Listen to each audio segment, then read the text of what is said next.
Guys, we are here on the closing argument. We are starting the show today. So, guys, let's do it. Welcome to the closing argument. Uh, Today, gonna be a big show, man. Gonna be a big show. Uh, it's gonna be big today. Some of you who didn't expect us to be on, we are on today, guys. Welcome. Uh, we are on. The closing argument is live, ladies and gentlemen. My name is Henry Peabody. We are going to be bringing to you some big stuff today. We got a lot of breaking news, guys. A lot of breaking news. The one that coming out today. When you hear someone there, you will say, "Whoa, Christian Roberts, welcome, Christian. Uh, uh, um, Welcome, Christian Roberts. It is so good to see you joining us. Thank you for your faithfulness and commitment in joining the closing argument. Yeah, it is a surprise, Christian. We didn't expect it. Normally, we don't have show on Thursday, so most we didn't expect it. But guys, we strive to bring you the news as it is on what is happening. We try to bring you the best, and it's a lot happening. If you just joined us, we ask you to please share the show. Moses Nimpa, good to see you, my brother. Hope all is well. We Emmanuel Mana from all the way Boston, Massachusetts. Good to see you, my brother Emmanuel. I was in Massachusetts 2 weeks ago, but we want to bring Emmanuel. Man, it was good to see you the other day. I believe it was in Philly. We met at the at somebody's house. So good to see you, Emmanuel. Welcome, Bobby. Bobby, what's up, Bobby? Quilly? Nothing much, brother. We're holding it down, guys. We had to come to you today. I'm telling you, we had to do this. Normally, it's an expensive thing. We they show people, oh, this person doing it. It comes from the guys at Closing Acumen. We are the one. We are the one that try to keep the show going. Uh, every money we pay comes from our own pocket, and that's why sometimes we ask you guys to help us to do this because we are everything we do, and pretty soon we'll be coming to you. Moses is washing up from Fellis Hill, PA. Thank you, Moses. Lucini Kamara, thank you for coming, for washing us. Due to gentleman agreement, come on today to the fun part of the yellow machine, bro. You talking about yellow machine? The news then that we got today, the breaking news. Y'all put your hand in here and cry. The rescue team, a small thing. Y'all sitting there, so a small thing that will be happening. We have some serious breaking news. Thank you, Razak. James Bala from SKD. Razak Kane from Central Morovia. Bro, we got some serious breaking news for you guys today. So that's why we are on. That's why we have to go the extra expensive to come on the date because we normally don't come on Thursday, man. We ain't reached to be on 7 days a week. We ain't got the money for all of that. Bishop Waters, welcome, Bishop Waters. Well, this time I'm all about picking. You always root pastor. I don't know who you calling pastor. Go report me to God if you think I'm rude. I'm gonna go report me to God. You crazy, frisky little boy. I'm not gonna give you attention. So the next time you come by and be disrespectful, it'll be your last time. We gotta block you away from the show. Root pastor. I told you, I know that you're pastor to 7 root pastor. You think I'm one of those people that you say, Pastor, I mean, the other pastor, you deal with him, he deal with you quick. First kid, rule a kid. So, but yeah, but gosh, we got some serious breaking news. Serious one we got. Serious breaking news happening, bro. You won't believe it. Tomalin George is here today. Man, you want to hear it? Just stick on, brother. Orita Carter, welcome, Orita. So it's good to see you. Good to see you, Orita. The news we got, it will not be easy. Yeah, man. Christian Rao, whole day, root pastor, root pastor. You my member? Are your pastor? you will try. You will try me. Go to probably to God. Let's see what God will tell you. First little boy. I don't know who he is. But next time I will block it for whole day. Like, oh, root pastor. The Jesus crowd, only clean man. Let me tell you now. Also, first thing what day he kind of show. I don't know who he was looking for attention, so we can call him. I will not even call him. Root pastor, root pastor. Are you in your church that I pastor for you? You don't want to cuss. You be rude, I put in your place. Talking serious to you, you can't go. You won't be talking those things. I'll block you for this show. But gentlemen, we got some serious breaking news. So share the show, hang with us, and you will hear it. The one thing you will hear, you'll not believe it. When I say fire in Soweto, welcome. The guys ain't coming. Too many job, my brother. Welcome, my man. Hey, the doctor, man, the body. Yeah. They know you, right? They know Yeah, you. you know me. Know you. That keep on acting crazy. Yeah. Yeah, but it's good to be back, man. Look, when the issues about Liberia, we take it very serious, and we don't usually come on Thursdays, but because of the trending news, we are back. We have to public demand. We need to come and engage our people. But before the issue about this yellow machine is trending, and then the way in which it's been done. Like people are all saying we want the machine. It's true we need a machine, but again, you cannot break the law just because you want the machine. And then the problem that people are having too is the arrogance, the audacity, the defiance. I saw Mo Ali making fun of the Liberian people. He has the opportunity to go Morocco today, go Morocco for a conference, because his party won the election. But what you don't understand is that if the Liberian people get angry, and they take what happened in Kenya, he think he will fly Morocco. He fly business class, go Morocco. You have the job he's president holding right now. You can't make fun of the people. Like we said, I'll repeat. I'm one of those who in favor of Liberia being developed and open. We want to see the country open up, want to see it develop. But the problem is not at someone's a benefit, because the whole issue about the machine is bringing a lot of controversy. The president's in a difficult position now. You see what's happening, and but it's serious, and we can't just say, yeah, the machine comes, then tomorrow we are stuck with a heavy debt on loan, and that we cannot even pay.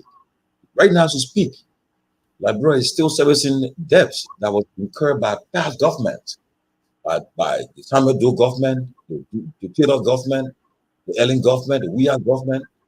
The government of Liberia is now they are servicing these debts, because if you cannot pay the debt, they won't give you no credit.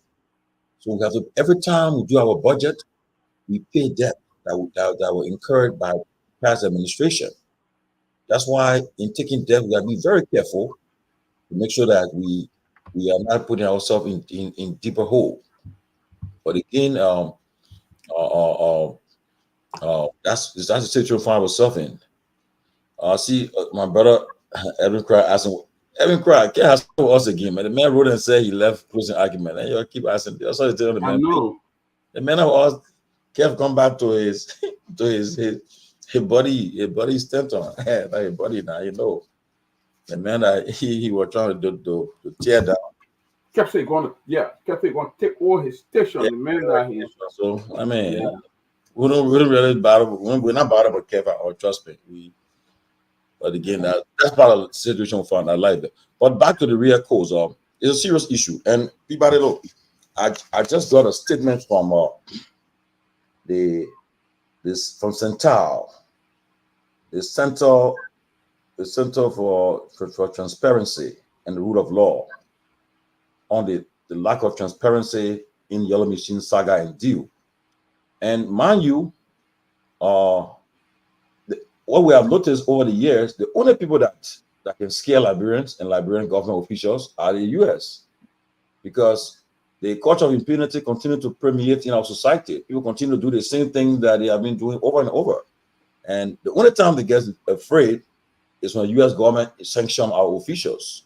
Yeah. You know that, because until I won't see Liberian president or Liberian leadership that will put someone in jail, they will prosecute them, they will go to court, and they will be held, and they will face, if they are found guilty, they will face the consequences of their actions. If these people were put in jail, put behind bars, trust me, people will get serious. But because they don't care, Yeah. the very people come back, they recycle, come back, and they are back in position. They go for elected official position, they get elected. Yep. After sudden they get appointed, make noise, they get confirmed. Yeah. And that's been the culture. That's why you see, when you're a good presidential candidate, they always push you away, because they know the day a good president take over this country, all that crap will over. Okay. You'll see the budget will cut.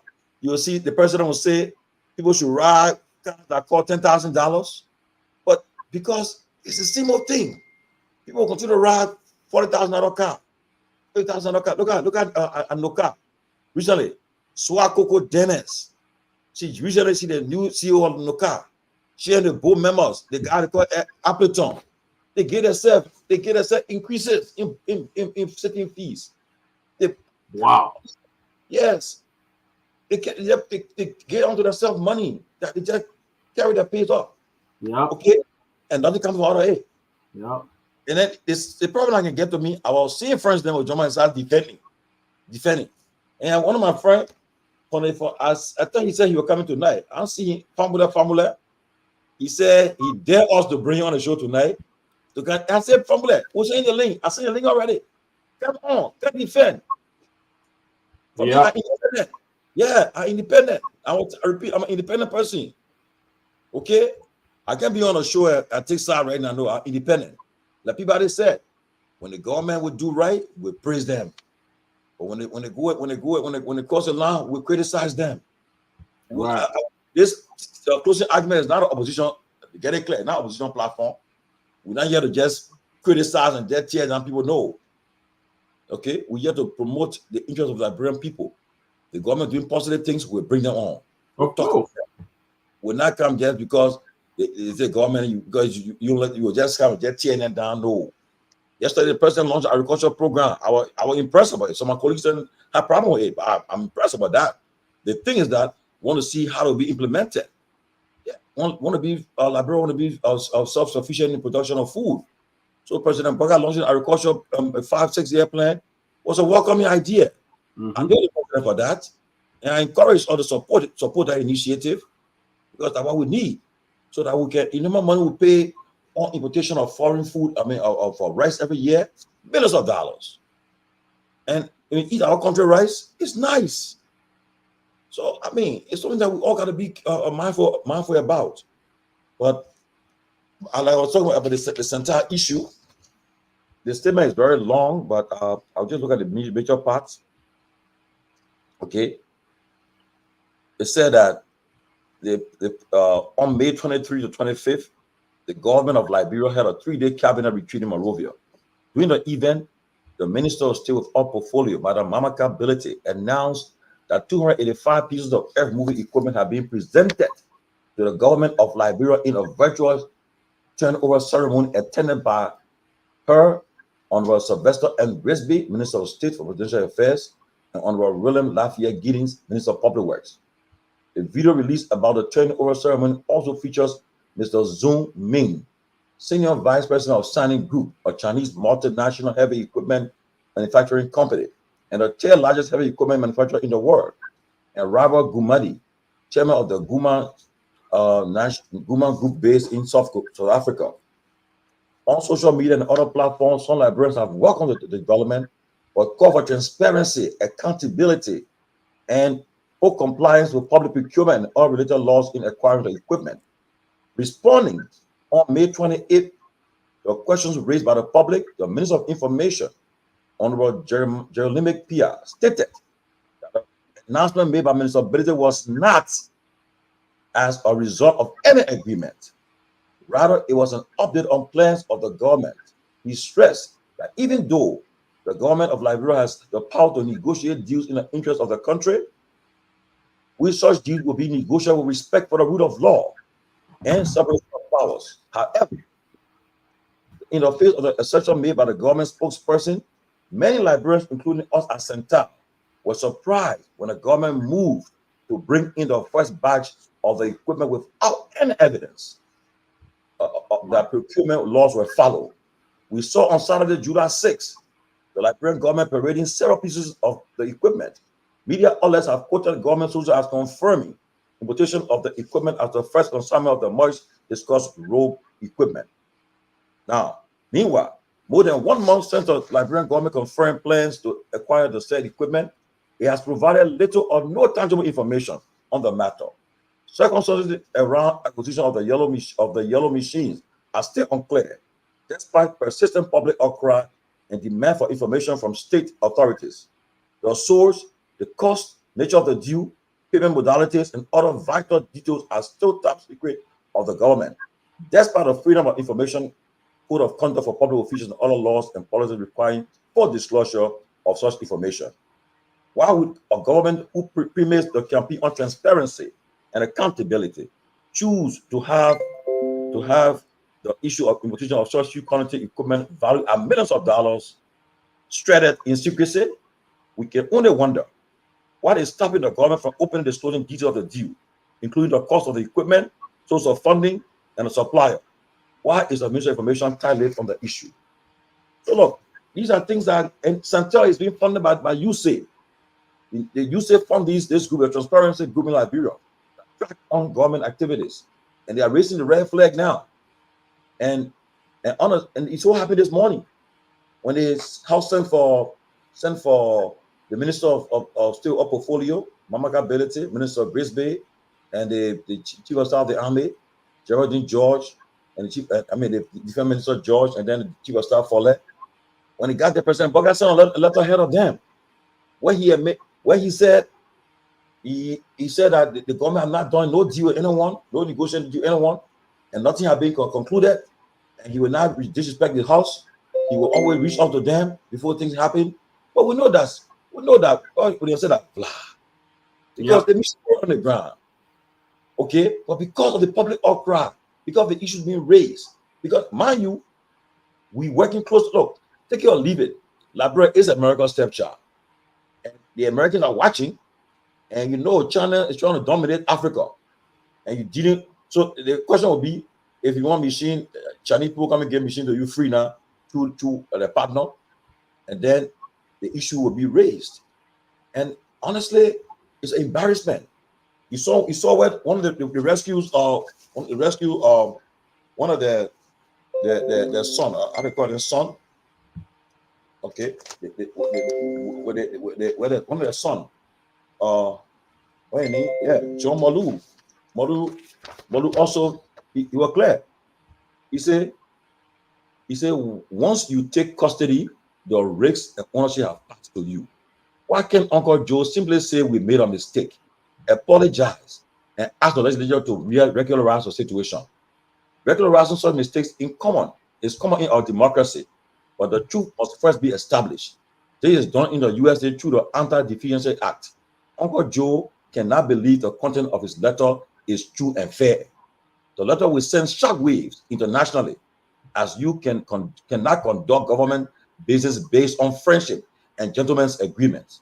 Someone has once again misled our dear and beloved Uncle Joe. Here's a simple fact. A Liberian government official took ownership from the port, transported yellow machines from the MPA, and packed them in your garage military barracks. Liberia is 100% on the hook for this transaction. There is simple accounting 101 and contracts with customers 101. This letter put the government in a bad light. I am now even more annoyed. Some selfish individual want to destroy Uncle Joe's government. The legislature should throw them in prison today. George Weah said that his friends, Iboma and Slowey, were involved. McGill mentioned that his friend buried his mother in the most expensive mausoleum. Propo housing unit, George Weah claimed that his friend gave him money to build it. Government operation must be separate from a friendship and gentleman's agreement. All these risks of corruption and lack of accountability, Uncle Joe must act and punish the wrongdoers. Look, this is from one of the strongest supporters. He helped raise money for the rescue mission, John Malu. He's the one who now raising this issue. He's the one who calling them out, you know. And it's a serious thing. But again, it's left with the Liberian people, it's left with the lawmakers. They are the representatives of the people. They are the ones who represent the people. So everybody cannot be in the legislature. They are the ones who are there right now. And the people speak for the people through and through them. So let's see what happens. But again, people say the people will do it, they will make noise, and after that it will die down. And the machine, and I said on Monday, the machine will not go back. President Boga say the people don't agree, the people will get a machine back, or they will sell it in a Liberian market so Liberian people can buy it. Come on, man. You know that's not gonna happen. There's no way these machines will come to Liberia. The government probably these machines, then they say they send it back. It's like saying, you know something? Let me take a risk. Let's bring it. We'll bring it. We'll make no. From there, we'll finish the idea. It will be there. We have done it. It's a good thing. We want a machine, but we want to do it through the right way. Because if you do it through the right way, it will come back tomorrow to bite you. And that's what we see happening right now. So again, it's very important that we do something about this and talk about it. But the other panelists will come on tonight. We'll discuss it. Yes, somebody talking. The people should go to court. I mean, you know, yes. Anyway, you know, we just pray for our country because we find ourselves in a situation where, depending on whose side of the bar you find yourself, you defend that side. If you not for the other side, you tear the other side down. But we need people who are rational, who are objective people, who understand the situation and can bring sense to the people. I don't understand when people violate your constitution, violate the house, you bypass them. That's the same thing we had. You got people running around the country with this same Iboma deal, this one, that's one, oh, this one is happening, that one is happening. At the end of the day, nothing will happen. No machine will be parked in the river. Just when Liberian people were inquiring about those yellow machine and all the stuff, little did we know that they were already on the boat. They were on the ship coming to Liberia. They were already signed. They just made it clear to let us know. Oh yeah, we got this deal signed, and it should be coming to it should be coming. But guys, there are some other things that are going on today. I mean, we'll talk about lobbyists. The contract Liberian government is doing right now is seeking new lobbyists. We got all this information regarding Liberian government signing contract with new lobbyists and things like that. I don't know what the Liberian people are aware, but you don't even know how much money is associated. And some of those lobby groups that Liberian people are connecting with, based on the research that we have done at the closing acumen, a lot of them are VLA. A lot of them are Fisher VLA looking lobby the government signing. So this is serious stuff. And so we want you to stay tuned. We want to bring you that information live, bring you it live on what is going on. But it's terrible, especially when you have a government who claim to be the most educated, who claim to know everything, who claim that they got everything going. President Weah was the mess, he was the worst, and all of that. And now we see you even going beyond what the president did. You haven't been in power 7 months. So wait for 8 months. Wait for the next year and see what will come up. But there's a lot going. We have uncovered those things. We'll cover a lot of things that are happening in the U.S. I mean, we have info to show you on some of those lobbies deal that is about to come out or maybe already signed. We have all the information, brother, and that's why we're going to bring it to you. The closing acumen. We got our other team will be joining us shortly. But I'm telling you, I'm in for the yellow machine. I'm in for Liberia to have roads. I mean, because our roads are completely deplorable. I mean, complete mess. I mean, you can't even drive if you don't have a pickup truck and thing, you can't even drive it in Monrovia. I mean, any other car you carry, it become a mess and everything's spoiled. But I'm telling you, the way they're going about with this, it's at the scope point that why you that's the reason you're going to violate the house. You're not going to be in agreement with the house just because you want to score points or because of some fishy deal that you signing and other getting the cut and you are running and you going around. And this is not the government that Liberian people sign up for.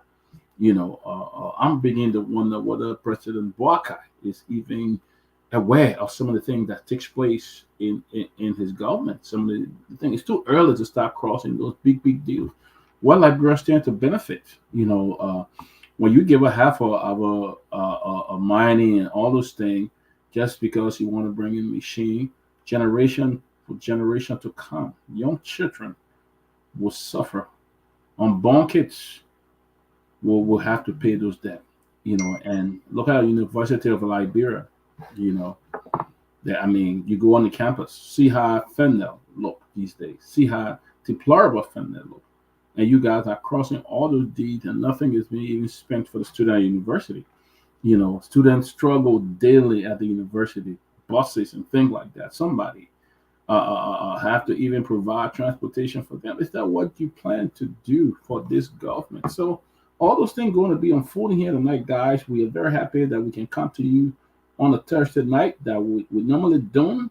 And we're going to be coming to you soon to help us continue, hopefully to bring us on for 5 days a week. That will be depending on your support if you can do it to come for 5 days a week. But there's a lot happening, man. Too many, back to you. Yes, look, we are willing to come on the Monday to Friday. But again, I said it's cost intensive to come, and everybody on this platform, everybody have a full-time job. We go to work, come from work, and then the time we take to be come on show. Some of our kids have their games. They are into sports, into their activities. Like my daughter telling me then, she say her birthday the 23rd, which is 23rd of this month. So, Daddy, make sure you're not having a show that day. You got to spend the birthday with me. And again, I got to do it. I order, I follow her order, And then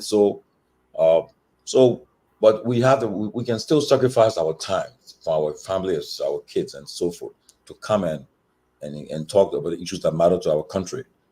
But it's cost intensive. It's not that it's not money that going in our pocket, just to make sure that to keep the slot on and keep the guys who are in the studio in Liberia live, keep them going, so forth. Like on the 17th of this month, one of the guys you see behind this program, you don't see him. Oh, there's O'Neill Roberts, his birthday. A lot of things like today's show, he had to cancel another show to bring the show on today. So on Thursday, there's a slot that we're in right now. But because of a closing argument, he said, no, I will give her that slot.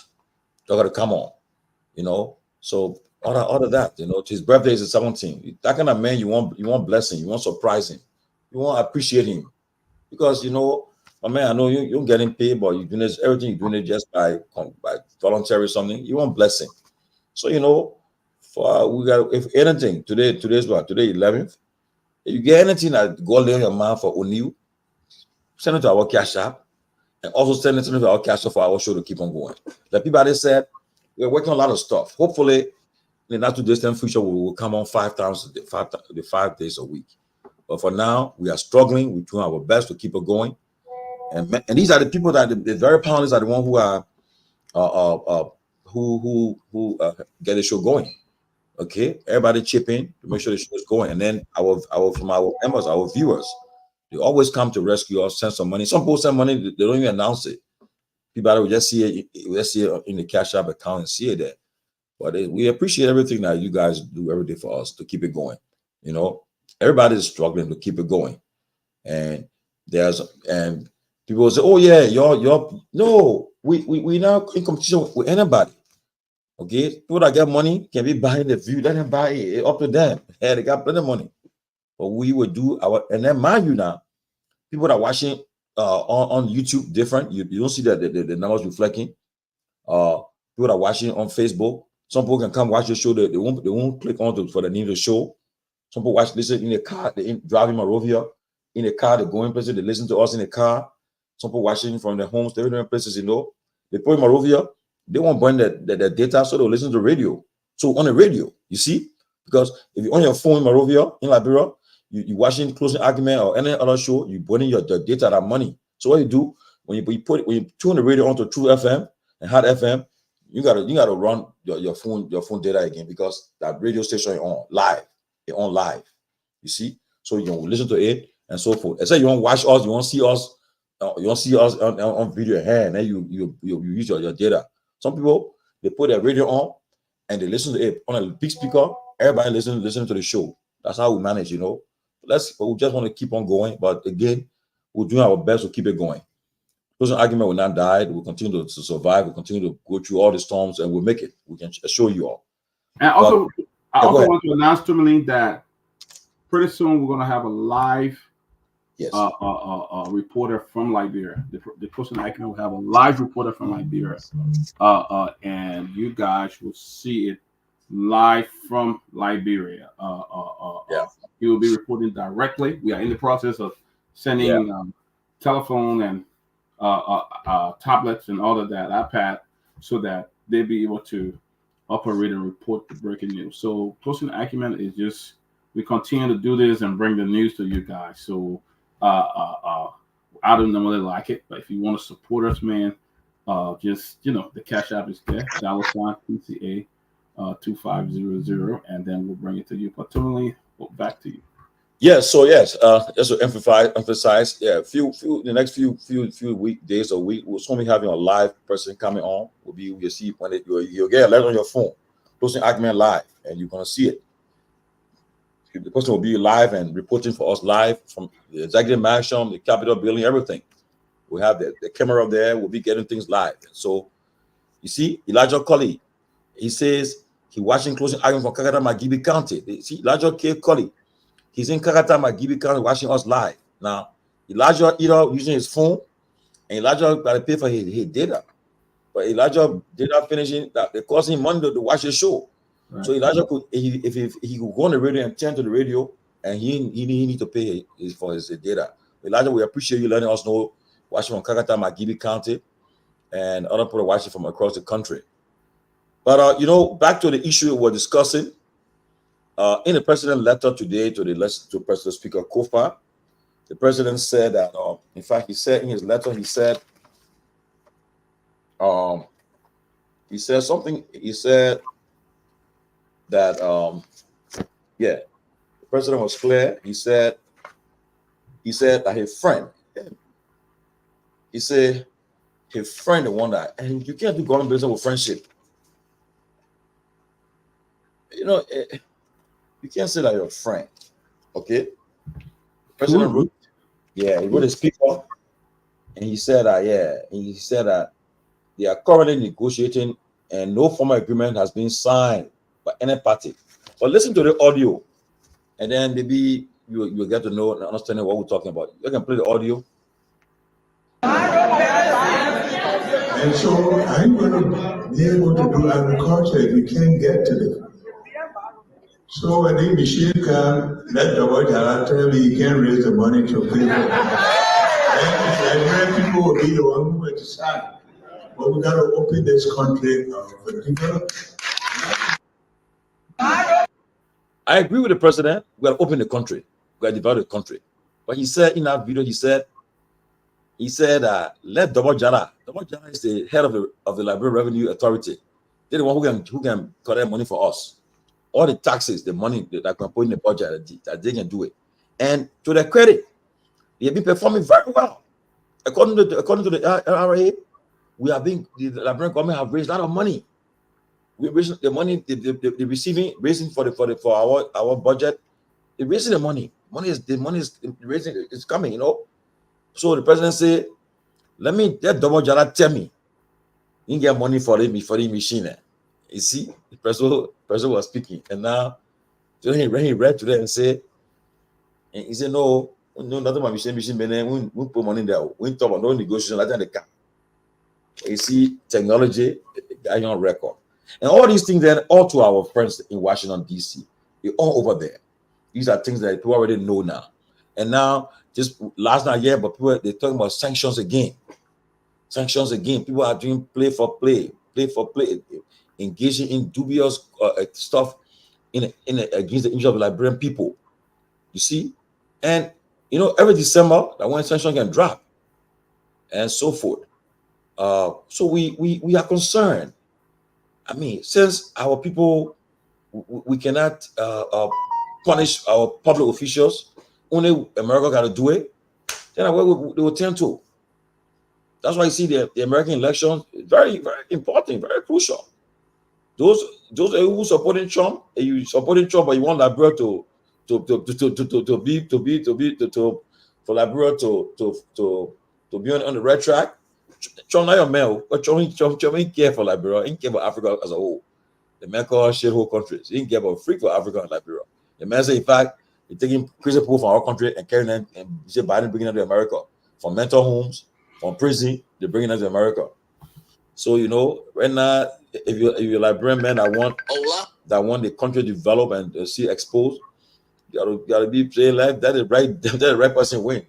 For me, we independent in America, we don't vote according to what we got in front of us. So I'm not a Democrat, I'm not a Republican, I'm an independent. So I vote according to what I see. But again, we all got to make sure that we do the right thing in our country. The president was clear. He said, Dawar Jala, for the record, he did not negotiate. He did not part in negotiation. All his job to do, make sure that we get money. The money, when we come up with a budget, to support that budget, Dawar Jala will raise the money. Say, yeah, get the money for the budget. The money that we're talking about, we're raising the money from domestic revenue, like for taxes and people that pay taxes and payroll taxes and other stuff, the house, the property tax and so forth, and business taxes, they come from there. And according to Dawar Jala, they are raising enough money. So that means we're raising enough money in domestic revenue. But the person was saying in that video, he said, Dawar Jala shouldn't tell him he didn't get money for this. But then today later, he sent to the speaker, he said no. He said, we are currently in a negotiation phase.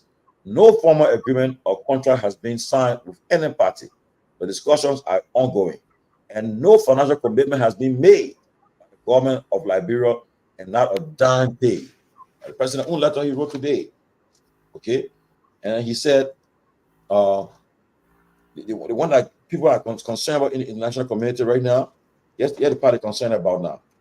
What he said, it was a friend of his that decided to help his arrest agenda.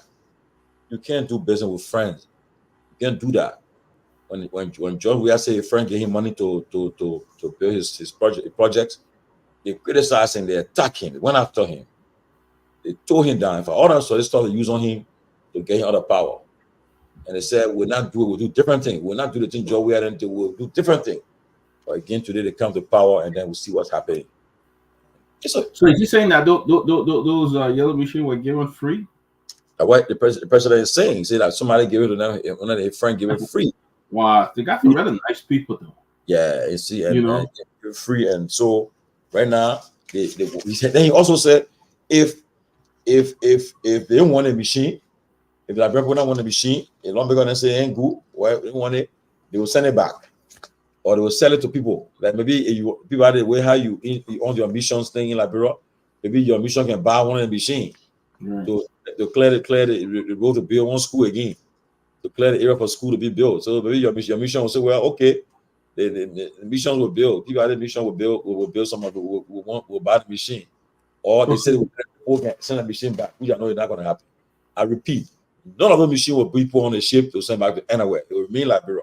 But for us, now since the machine there, all we are saying, just go through the red process. What John Malu is saying. John Malu is saying, he said clear. He said, look, once you take custody, the risks and ownership have passed to you. Why can't Uncle Joe simply say we made a mistake, apologize, and ask the legislature to regularize the situation? He said, all you need to do right now. And then Liberian people will accept it. Liberian people one rule, nobody, Liberian people will accept it. But you got some people who will not do it. I mean, they feel that, but it's just sad know, Tomalin, that sense this they're just doing things their way. They not feel that they're not accountable to the Liberian people.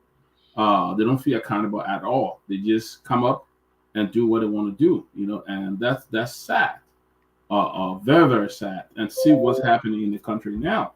I mean, people were rescued. They had a way to develop the payroll.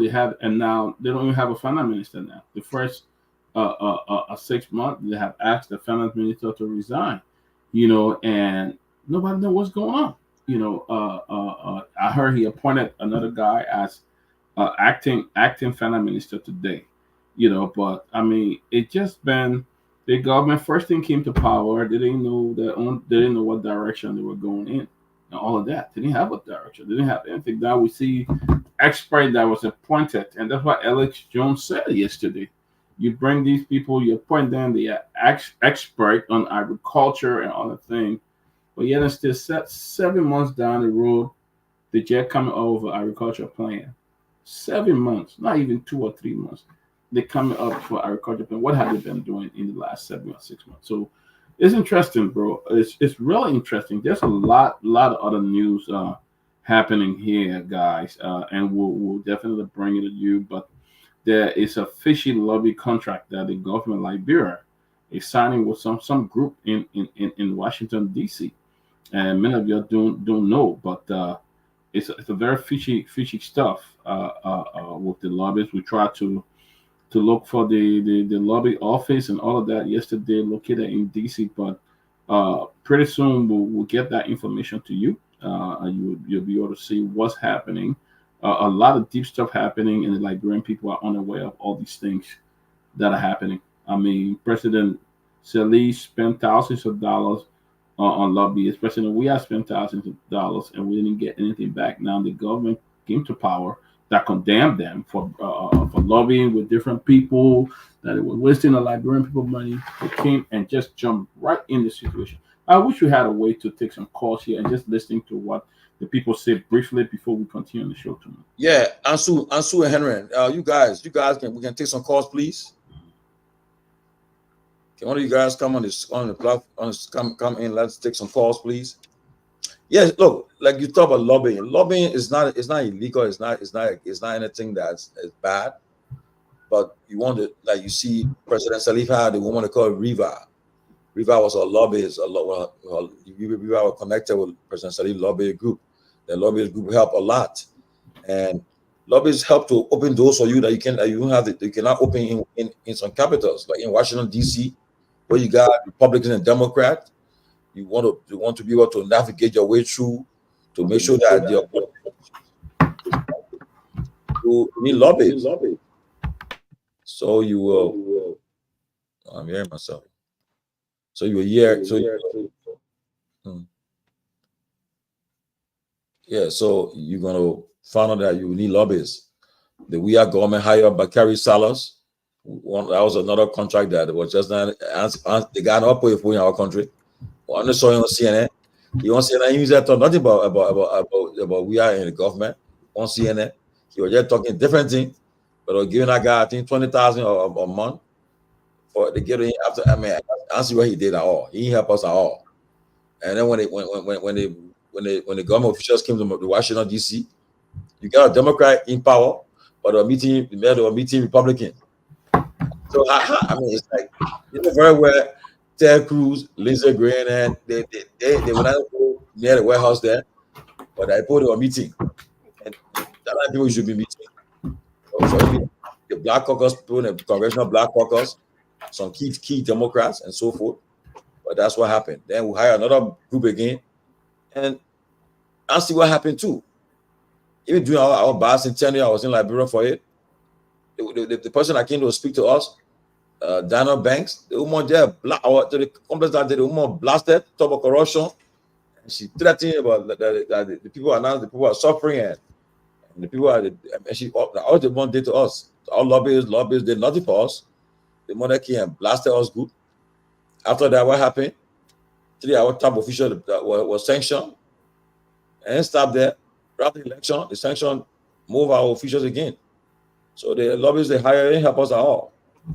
you know. But again, then this new government have will come and start hiring lobbyists. But again, when we go deeper tonight, maybe to find out who are the lobbyists they're hiring, whether they are legit, whether they can make, whether they have any good record of making things happen for governments and so forth. We'll find out tonight a little bit. But Ansu, we can take some calls. Yes, yeah. So welcome again. For those of you who just joining us, you are listening to Truth FM, Closing Argument, special edition today, Thursday, the 11th day in the month of July. So for those of you monitoring, you can place in your call to 0776 9274 72 0776 9274 72 are the numbers for you to call and be live on Truth FM. You listen to Tomalin and Peabody. So you can have your say now on the program. So 0776 9274 72 are the numbers for you to call. 0776 9274 72. So you are calling, have your say tonight on a closing argument, special edition here tonight, here on Truth FM 776 92 74 72 are the numbers for you to call and be live right here on the show. So let's see whether we can go to the line to pick up this caller. Right there. Okay, this person slip off. 0776 9274 72. Okay, have your say tonight on closing argument. And I think you have partner show. You then listen to Tomalin and that of Peabody. So you can make a contribution by calling. Let's pick up this caller. Good evening. Go ahead. Let's hear you. The only president had by that was saying that they were to control the whole issue in that period. It was chanted up. Now, all the ministers that did all the private within the country to take something with protested, people did your work, they continue suffering, and some of us, then let's go, can't get it. You can't get it. Okay. All right. Okay, thank you. I hope you guys are getting me right, Tomalin. Everybody, you got a caller, right? Yeah. Okay. 0776 9274 72. Let's say you have a say tonight and a closing argument. Yeah. What's on your mind? Just share with us on the platform here. Hello? Yeah, go ahead. Your name and where you come from?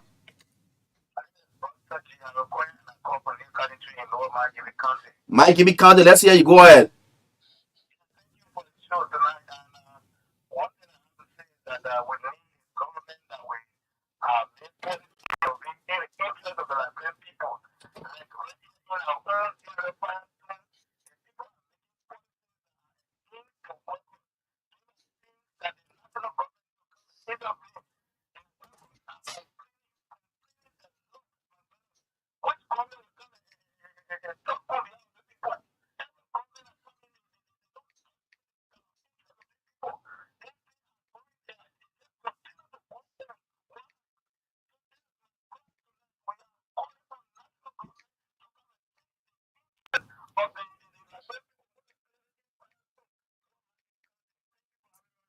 You're welcome. For those of you to want to get through the WhatsApp, just add +231 776 9274 72 +231 776 9274 72. The number is also on WhatsApp.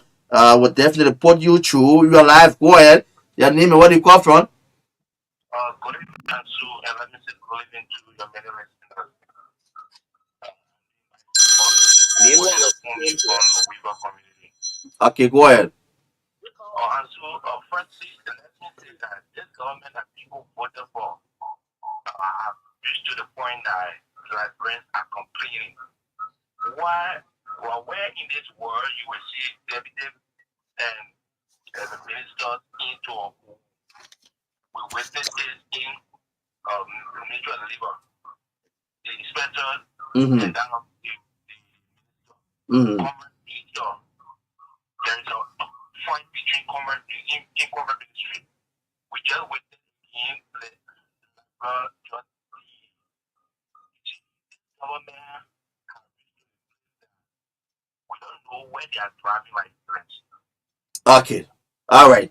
This government has reached to a place we don't know where they are driving Liberians. Indeed, that is his point though. So for those of you who want to get through the WhatsApp line, just add +231 776 9274 72 +231 776 9274 72. Go ahead, you're live. Your name and where they call from. My name is call from Habel. Habel, right? Let's hear you. Yeah, you know the problem we're facing in the country here is cost of spending half. When the find out one by one. Oh, what kind of hard that's about, man? Ah, that's for hello. They find the poor hair on the screen. What kind of minutes? Yeah, it's not easy. All right, so 077 69274 72 +231 776 9274 72. Numbers to call tonight. Be live on closing argument special edition here tonight. Let's say go ahead. Go ahead, you're live. 0776 9274 72. Okay, let's pick up this call up. Go ahead. You're live on Truth FM. Yes, sir. Go ahead.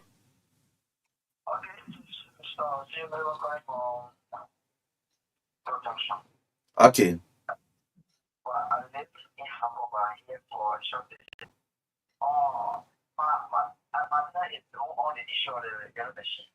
Mm-hmm.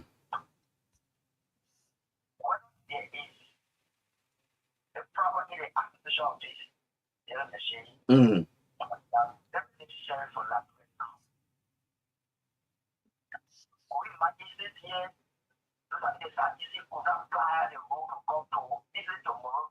What's your point? Just go. What's your point?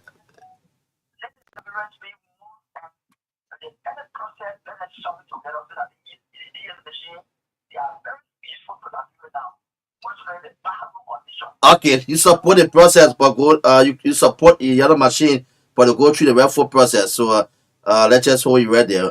You support it, the other machine, but let it go through the welfare process. So let's call up. Go ahead, you're live.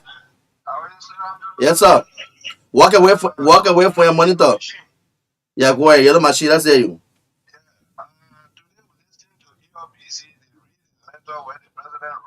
Mm-hmm.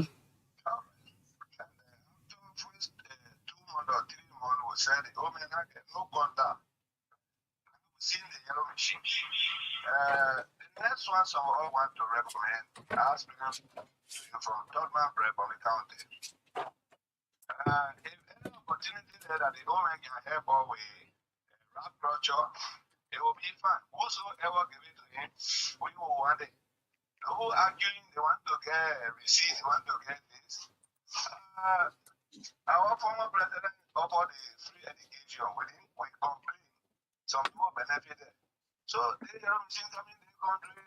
We want it only asking God and president to help so we can get some kind of rap culture machine. Okay.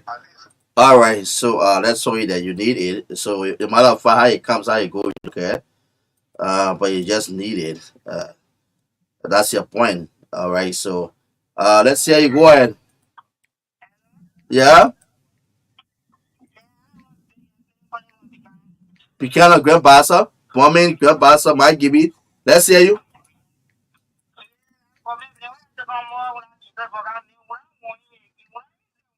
That one. So that one after 6 years now. All right. Yeah. That's 6 years been talking about. All right.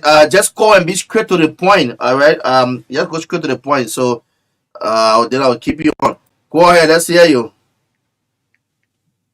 You're alive. Yes, sir. calling from Signal Village Community. Can you please put a little bit energy in our voice, please? Calling from the Signal Village Community around the highway. Go ahead, Moses. Yeah, I try to do my little contribution to the whole government that it's a very serious issue. We all with the government like and some of the things we put there the side government out of the Mm-hmm. what Okay. my family again happen with it. You say you get power with who? Hello?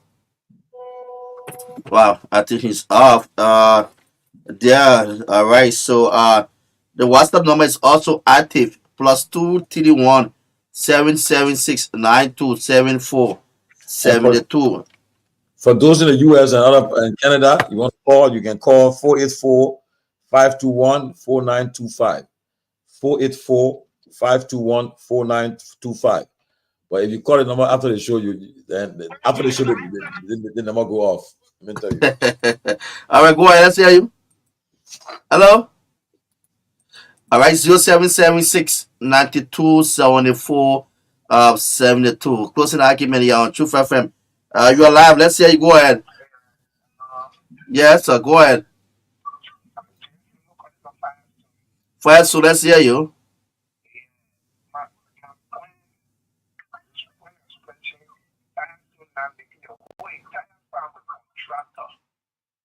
Mm.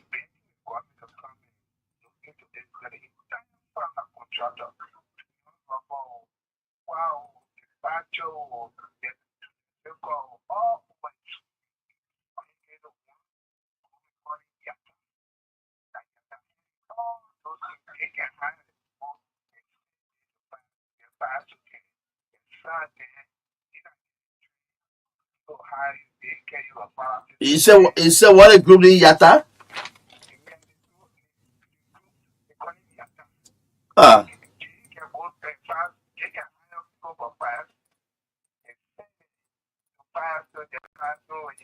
Electrician, and you go to the electrician if you're listener, just the hard thing about fast not high people now. They only get another contract of 7 group of people to hire calling data. Okay. All right. In the government intervention. All right, folks. 0776 9274 72. What's on your mind? It's a very special edition of a closing argument here on Truth FM. The next caller right here. Go ahead. Your name and where you call from. You're alive. Go ahead. Hello? No, I'm not going to hold you on. This line is very basic. So when you call, please be straight to your point. All right? The line is very, very basic. 0776 9274 72. 0776 9274 72. +231 776 9274 72. Just in case you want to try the WhatsApp line too. Go ahead quickly. Let's hear you. So good. Please monitor your back. The sound not good for us. That sign is not good for us. Go ahead.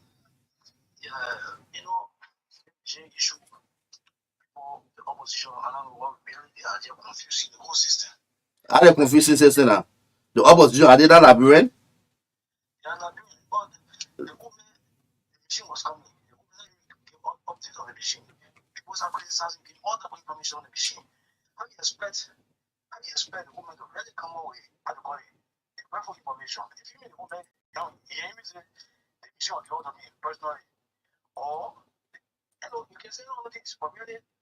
For some more, we are very confused.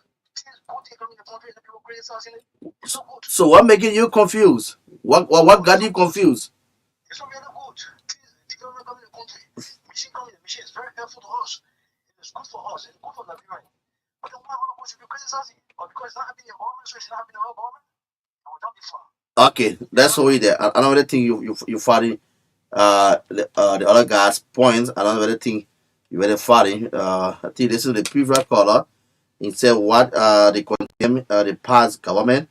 They don't want to accept it for this government. So meaning the past government was the same thing.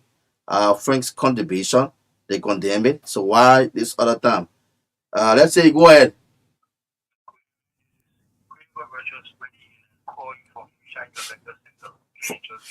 Okay, let's say you live. Go ahead.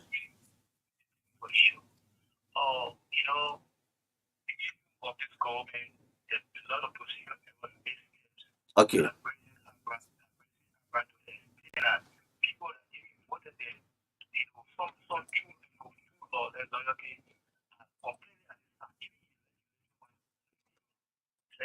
What's the mistakes? What's the mistake? 1 or 2 example quickly.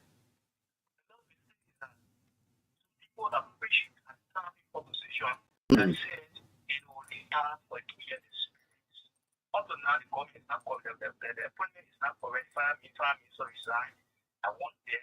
Two is that they appointed people in to the depending in one position. Two now has to do with position federal and this law is clear. It's constitutional. So you cannot say so why the law is clear. So that's a lot of it there that the president has to to the legislature and so the legislature right or rectify or the letter waiting to legislature. Some of we are seeing with like for more of this. That's why to him come and me for me to enforce it. What is that you are doing? But we need to revise it for the sake of development. But you for right, it's everything I got. You know, so when we are watching as people, you guys continue to at least anything else with a show and motivate for your show and boom, you listen to should motivate it. Okay.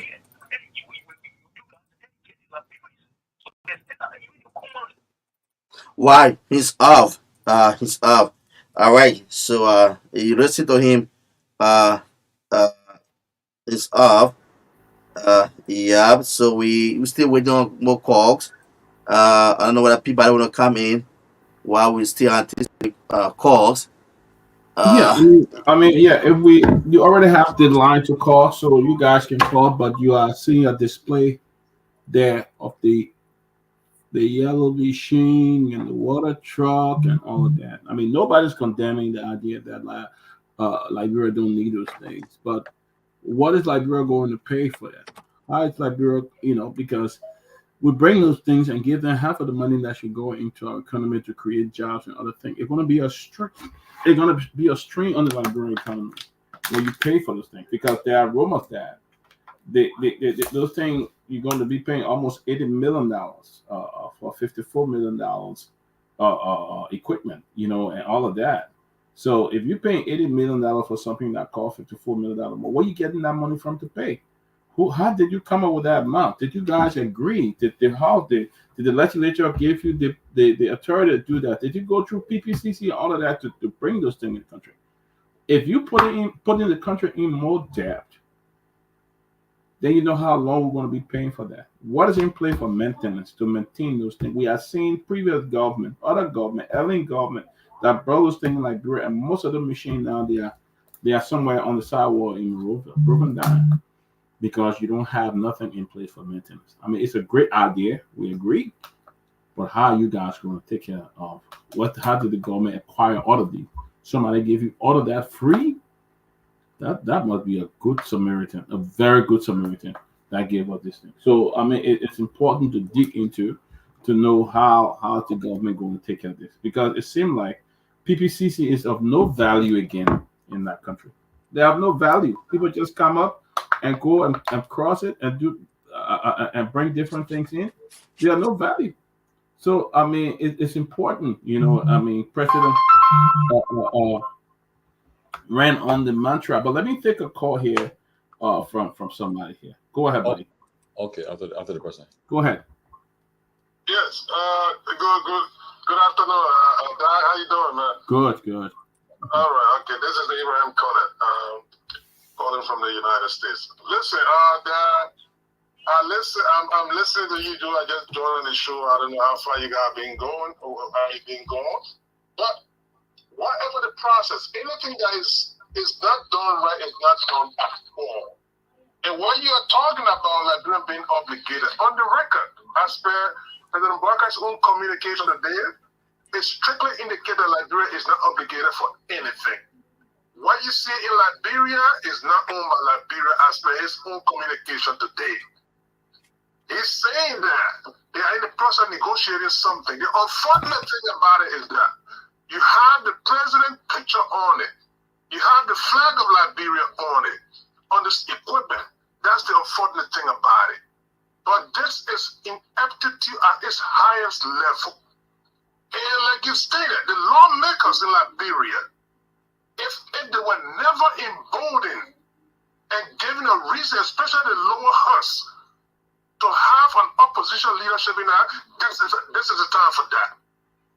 Nothing should deter them and nothing should detract them, no matter how much money is brought to them, to change leadership. Because I can tell you this, if you had a party speaker in our House of Representatives today, would I be having this conversation? That would have been a foregone conclusion, and in fact, it was never going to come to the public, and everything was going to be passed surreptitiously, and then Liberia was going to be indebted for the rest of generations to come. But this is an ineptitude, and let me close on this. Like they keep saying, they say, oh, this never happened in Liberia. So true.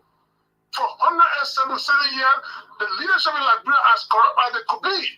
No president has ever mustered this kind of cojones to do such a thing.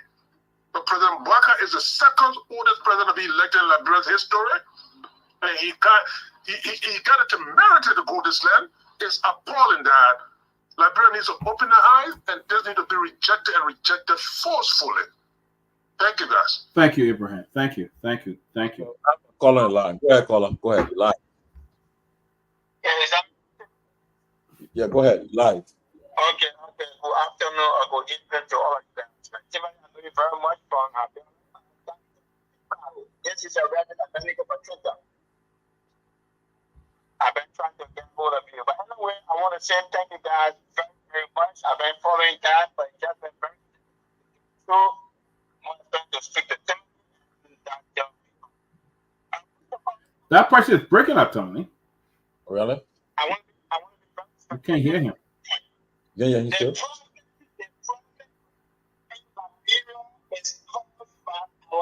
You're not hearing?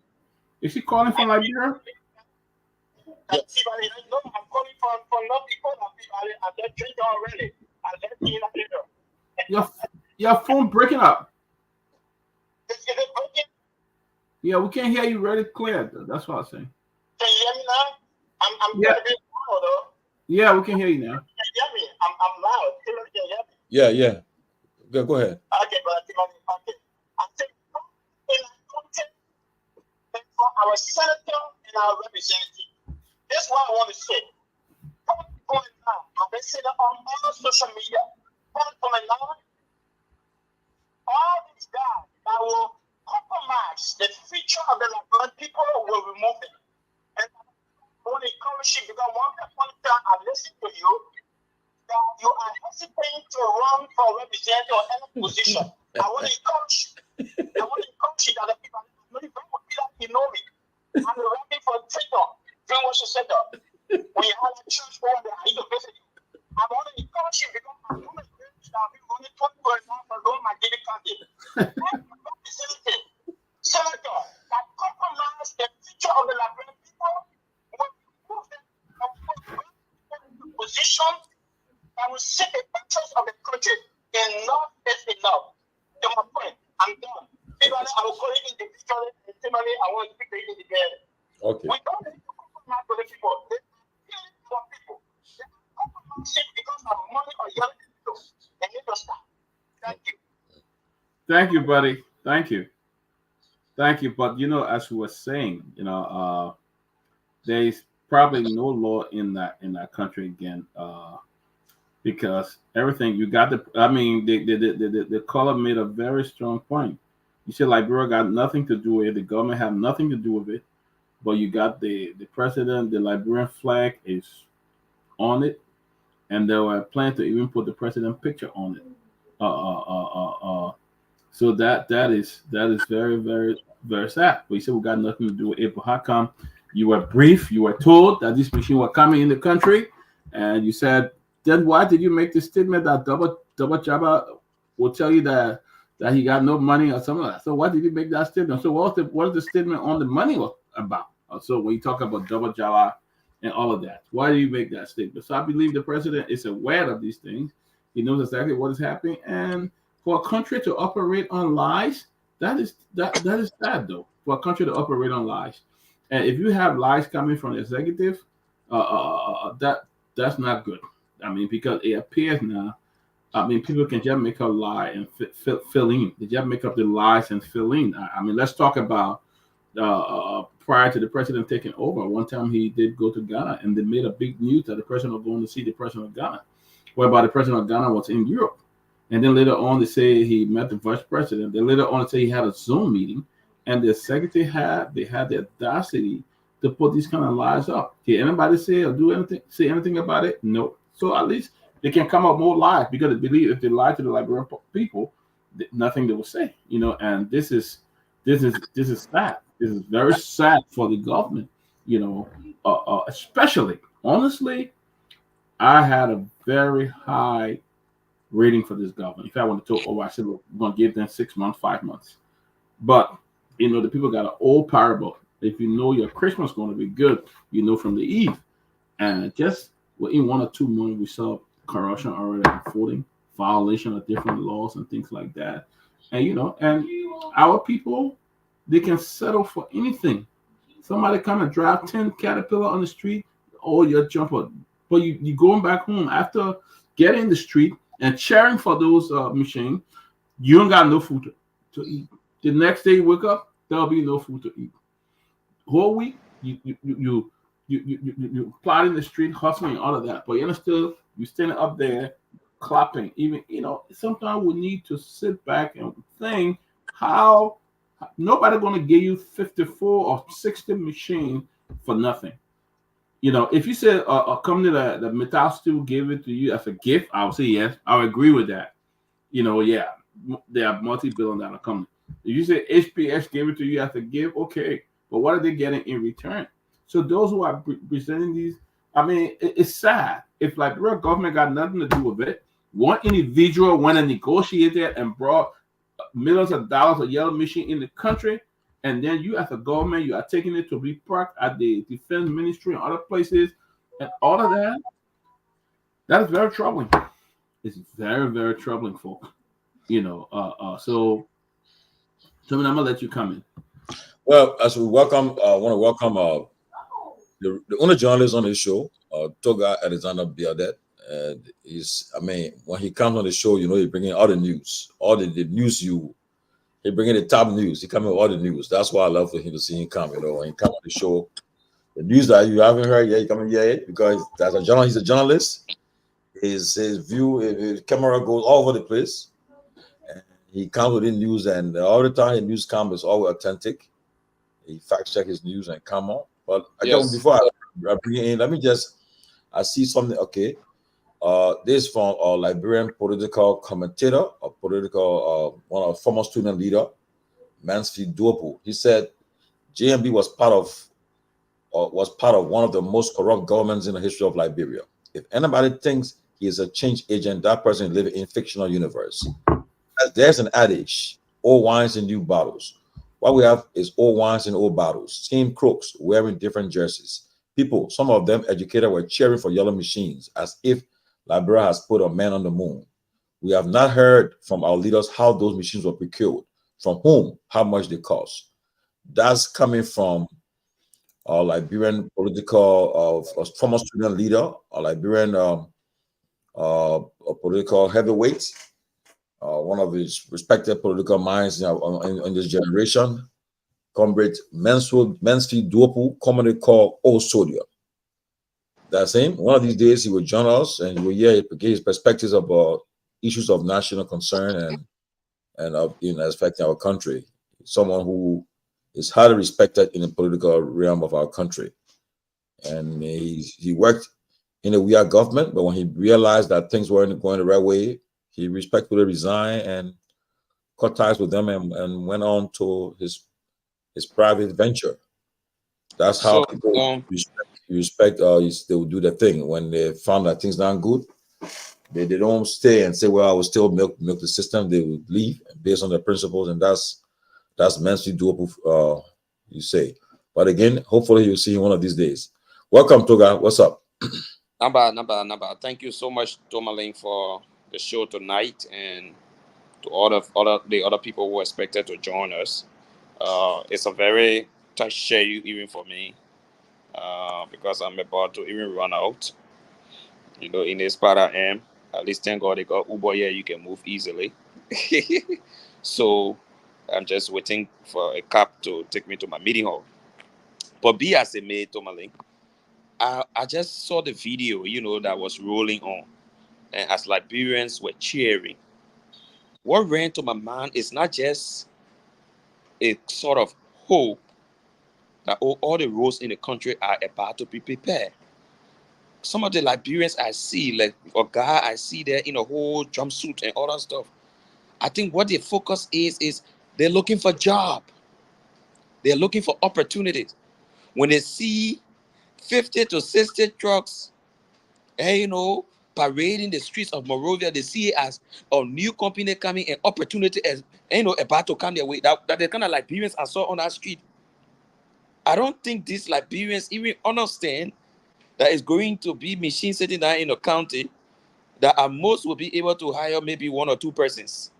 I think many of them thinking when they saw these machines coming, like maybe it's a company coming in that is expected to change the lives of the people. Because these are the real bread and butter issues. The first thing, have we prepared professionals for this work? How many truck drivers we even have in the country to be able to produce like 285 of them? How many excavator drivers? All these machines you brought, have you trained Liberians? It should have been a process. I think this venture seemed to be very hasty for me. And I think they're doing everything to proceed in an unorthodox manner that is happening. And something has got to be done about it. The letter from the president today was clear that, I saw a lot of inconsistencies. First thing, the president of our country cannot be holding gentleman agreement with individuals. Gentleman agreement with individuals or even with other companies. The president of a country. Yes. Wait, I got a lawmaker on the line. He want to let him, since he called, let him just say something. You come back here. Hold on. Mm-hmm. Okay, go ahead. Honorable, go ahead. Honorable, call about you are live.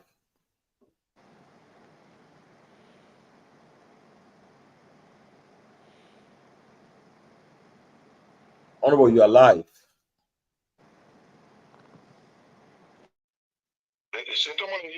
Yeah, you are muted. Okay, go ahead. You're live now. Go ahead. Oh, okay. Let me say good evening to you and your fellow on the show, the co-host.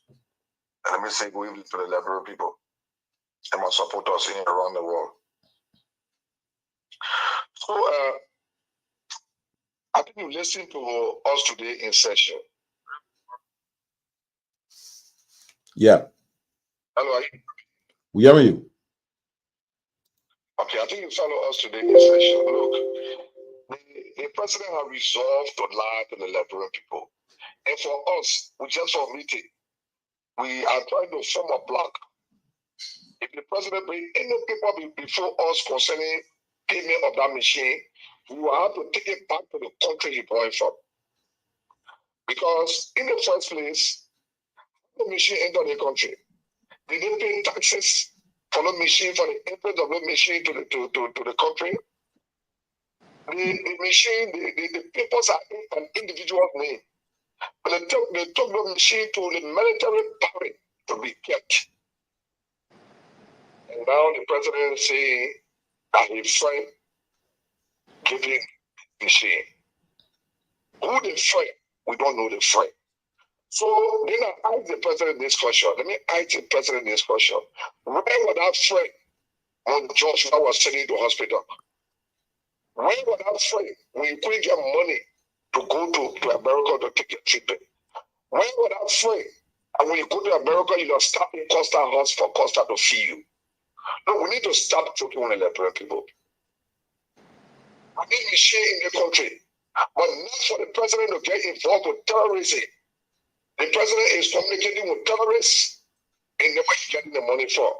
Until the president can tell who they friend that will get them to know today that breaking the machine, the president is involved with money laundering, and the president has getting himself involved with being in contact with terrorists. And it's wrong, say Tomalin.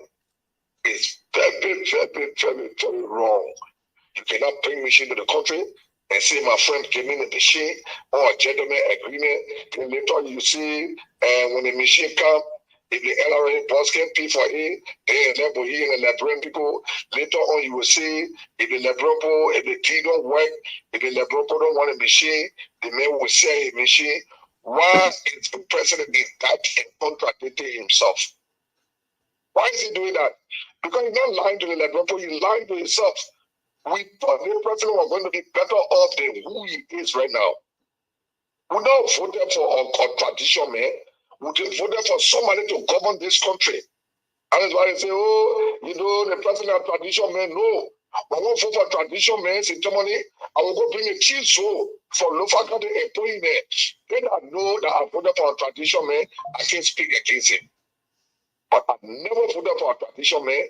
I voted for somebody that will fear ourselves, that he will bring the country to order and start disrespecting the law and breaking all the rules of this country. Say Tomalin. But you watch the process and see the process started today. So we're not going to send for Peabody. He was not going to read that letter. And that is what I said. I said the reason why the president wrote this letter is because we sent for his girlfriend. When you watch the tape, you hear me talking it. All the time people were talking about the machine business. The president never wrote a communication, but because we sent for that woman, we wrote the communication. So I told the public and I told the speaker the reason why the president wrote the letter is the president is very disrespectful. The reason why he wrote the letter is because we sent for his girlfriend. With someone his girlfriend. And so no apologies, and I'm going to take that war back. That's what I told the speaker today. Say the money is wrong. We can keep them running the country that day. Okay, but let me ask a question. Let me ask a question. Okay, so now the Liberian people, you know very well they will not allow that machine to leave the country to go back. They already if you take a poll now in the country, most of our people will tell you say they want a machine in the country, want in the country. But now the only hope the people got is the lawmakers, you guys. And I believe you don't have the numbers. You guys are not many. Like those that advocating for transparency, you guys are not many. Do you think you have the votes to stop it? Do you think your colleagues then will compromise and at the end of the day, the executive will have his own way? Yeah. Dream President John Wiata, former President Wiata, I don't have a number, but my president failed. I name a few. And the poor district number 10 I voted for me, the president of failed. And that is what I'm going to do. I do not want to have the number, but I want my president to be fair. Look, let the process be followed. Joseph Boga worked for the 6 year in government. He worked on earning for 12 years. Is it the process to go and bring machine to the country? Yeah, we agree Joseph Boga is lobbying with the people. But you can't be lobbying and you have the material in the country. So what are you doing? What are you doing? Is it the experience that will brought the power? See, Tomalin, we know and I know that the president gave this Yomlika 1 million for my information to lobby with the senator. For the senator, it is done. So I'm getting the information too that is supposed to bring 2 million to the house. We're supposed to be closing. The law say, I say, we should close the 10th Friday in Judah. for our second closing. So the 10th Friday will be on the 19th. We should be closing. Any attempt for us to extend our closing to say we shouldn't close, that means we are being induced by money. That means we are being given something. And I will agree with the Lebrepo that we have been tempered with and we have been proud because we're supposed to close. We don't have no issue. The president is here to own gentleman agreement. So what are we waiting for? Why do we want to extend? Why should we extend? Anything for the extend, that means we receive money for the extend. If they bring it up, I will vote against it and say if the majority will is be heard, then that means that the majority will stay there. But I will vote against it. If the process was not followed yesterday, I mean the process is wrong today. Let Joseph Baga take the machine back to your friend that we don't know, he don't want the people to know, but he want machine to come. What kind of situation is this? Wow. So what was the decision today from the plenary of the House? Well, there was a motion taken to send to the president, and it was seconded, and the speaker decided that he will seize the motion. As per our rules, the speaker got ready to seize all motion. But it is in the interest of the Liberian people. We say for Joseph Baga, we say can't go to jail. Can't tell us who the machine for. Why is the speaker saying no? If I were in CDC, I will expel him. If I were the senator of CDC, I will expel him. Wow. Because I mean, not working in the interest of the Liberian people. What wrong with calling the president to come? And say, Tomalin, let me tell you something. I am working on an impeachment bill for the president. The president has disrespected, has broken the constitution of this country, has disrespected all the laws of the country. We will test the process and see. We've got the government to follow the rules and to follow the constitution of this country. So I will start the process. We didn't bring him to disrespect the law and fee that he is entitled. So that fee entitled to the president say, no, he not voted for himself. The women are way under the ring in the cold water, they voted for him because he will respect the law. Is he respecting the law? Joseph Baga is very disrespectful. But you know, from the video today at the House, the witnesses you guys cited, the Minister of State, the Minister of Portfolio, the Chief of Staff, and the Defense Minister, they were all laughing, smiling, and they didn't look that they felt that. Yeah, before you said that they would not go back. So look at the phone and are making fun of me. Nobody can make fun of me. Nobody can make fun of me. They were making mockery of the other people because I was there to make my president fail. And I felt in my mind that his president is very disrespectful. Why he didn't really let alone that we'll be talking about anything. When the people be complaining, when other people be complaining about why the machine came, how did they come? Only because we send for that belated woman, because he know he interested in that belated woman, he tried to send us communication for excuse. You know, you can't buy an excuse for somebody, and that's what he was saying about me as a speaker. Wow. Because he should give all change for the people to explain why the defense minister kept the machine in the barracks when the machine is individual in. So that means when you're adjourned today, so when the president, the speaker say he sees the motion for you to invite the president. So what next? What next is we're working to see if Joseph Baga will send people to give him authority to borrow 80 million. Joseph Baga want to borrow 80 million. For what? For what? What you can get all of Yomli Kangare? Yomli Kangare have become an embarrassment. Is it the interest to say we have in the country? When we saw John, we are breaking all the laws. They will come out breaking the laws, but in George we are. Those are advisors to Joseph Baga. Yomli Kangare. The only one position said that they just corrupt and overbring money there. Employ the family people. So anything Joseph Baga play, they sing praises. I'm not a praise singer. I'm not in no choir. I wrote a public church to expel Joseph Baga because Joseph Baga become an embarrassment or liar. And the church, because the church, the public church is benefiting from it, so they say that Joseph Baga being corrupt, they are benefiting from the corruption that Joseph Baga doing. I hold no regret for my statement. You can have a deacon that is misbehaving and looting the resources of the country and lying to the people of deacon. A deacon has become an embarrassment in the country. And because the public church is benefiting from it, so they can do nothing for it. You look at somebody and say, you call it deacon lying to the Liberian people. Will you get friend before what else are feeding you here? You get friend for job we are paying money for you to go take treatment.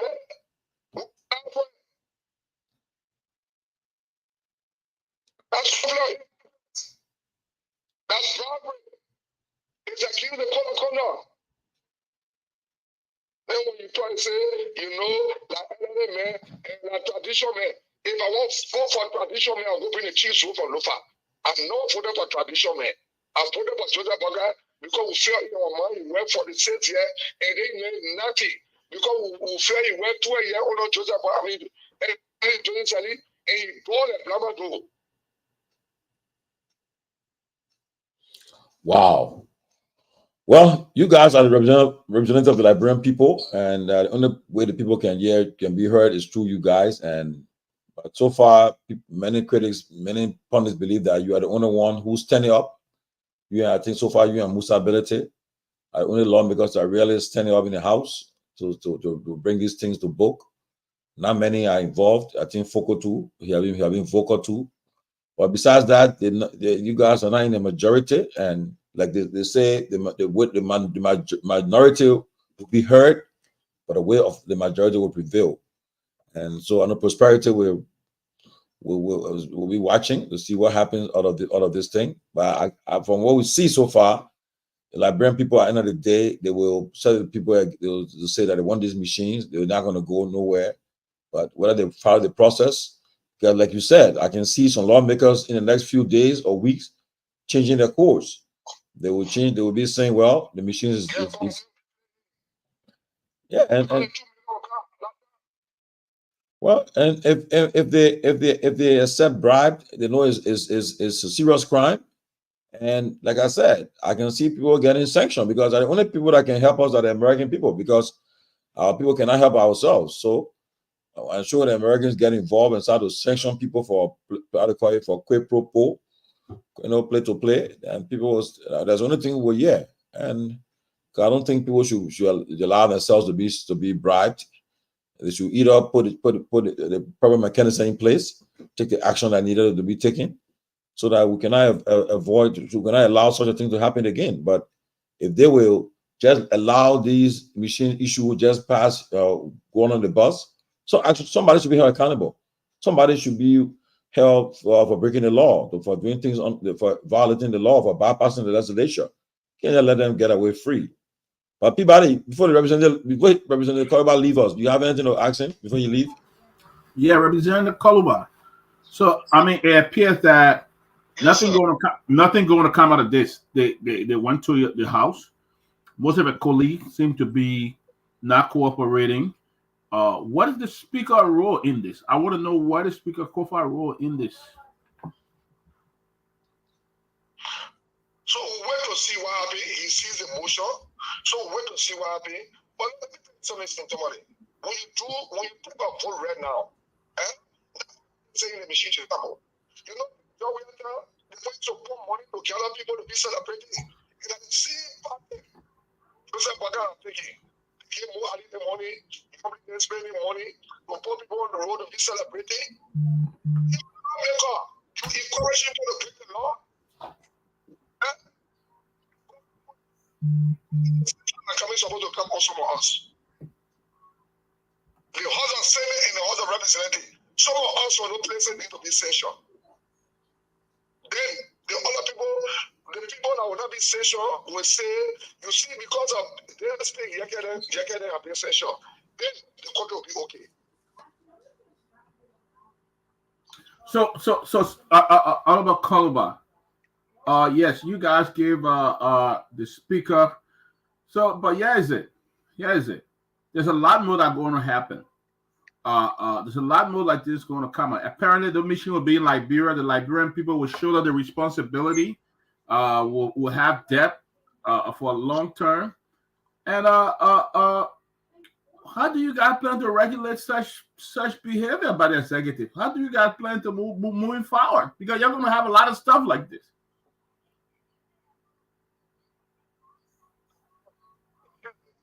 Yes, in Tomalin.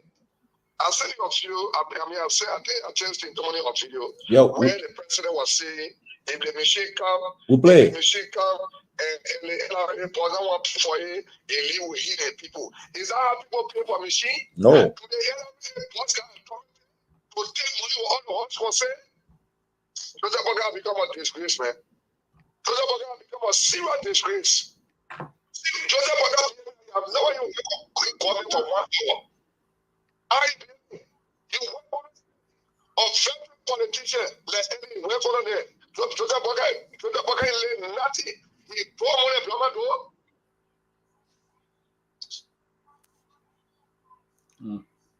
door.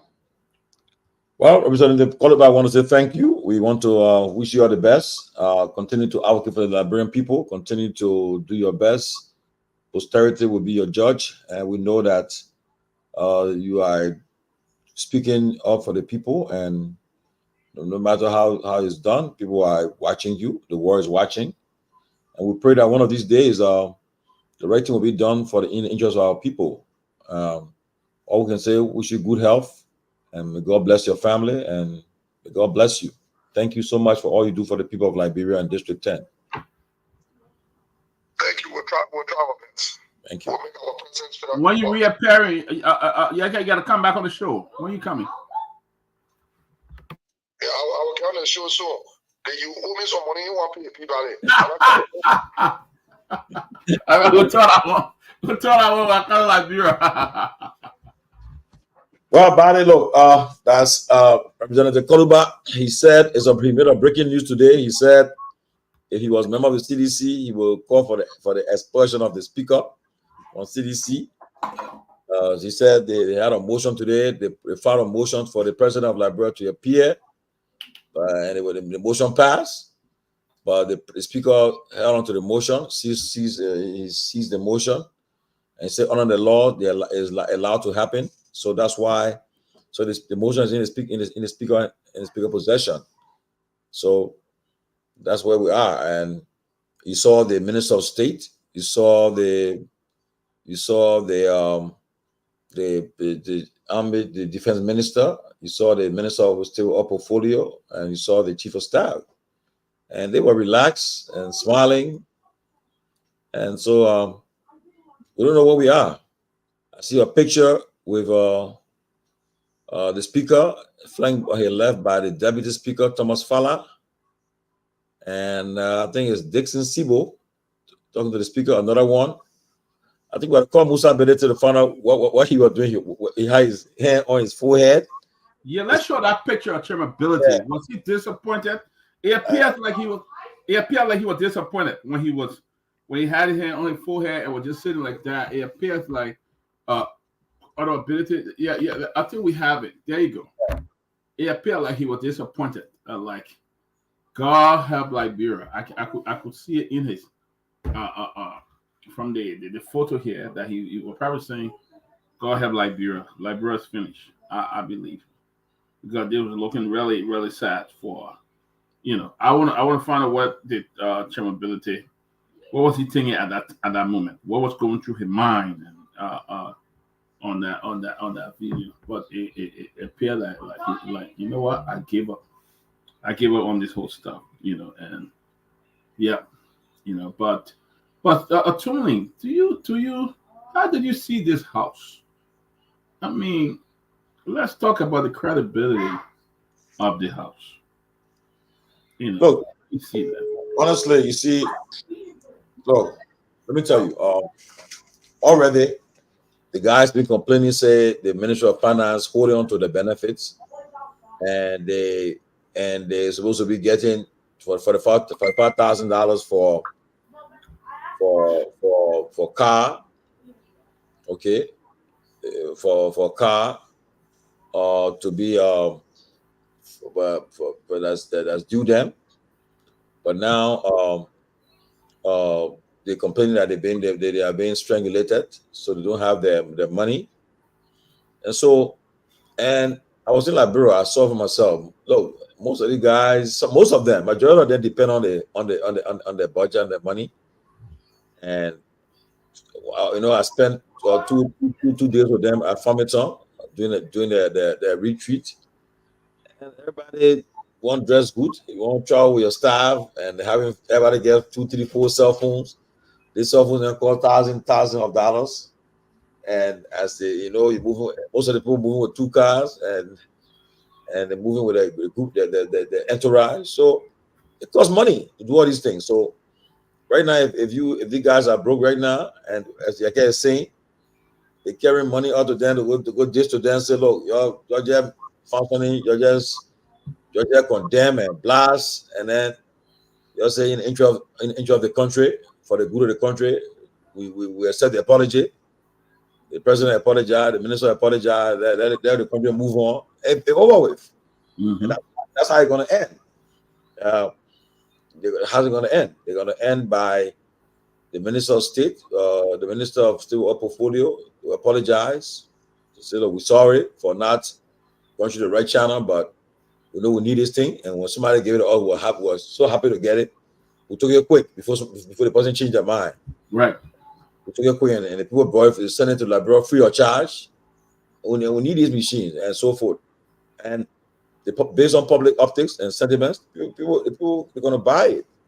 They're going to accept it and say, well, yeah, okay, the people now apologize. The people now say sorry. So you're forgetting now. In the machine working now, you see the road.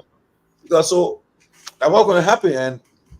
But again, one thing about Liberia, somebody from their caucus will move from there and say, look, when they get pissed off, they say, look, don't mind the people here. They give money now. About we just let it go. Something like that will happen. But again, what will happen? One thing about Liberia, we talk.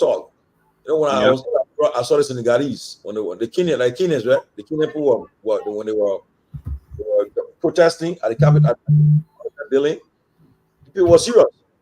When it started initially, the president condemned them. He started to attack them. He called them and criminals, called them all kinds of names. When the people continued to push forward, they were determined that they were going to do what they wanted to do. When they continued that way, and the president continued, they stopped him. When the pressure was on the president, he changed his mind right away. He somersaulted 360 when he was pressured. After that, and the president came up, the first thing he did, I think he fired half of his cabinet. Next thing he did, he took the money in the budget for the first lady and the second lady. He took it from the budget. He tried to make some reform right away. People's pressure. Because they were asking to resign. The people were determined. They were not compromised. They won't say that. Go talk to some of them on the sidewalk and say, look, your people say you should stop. They were persistent. And when they realized the people were serious about what they were doing, the president decided to do a 360 and to succumb to the pressure.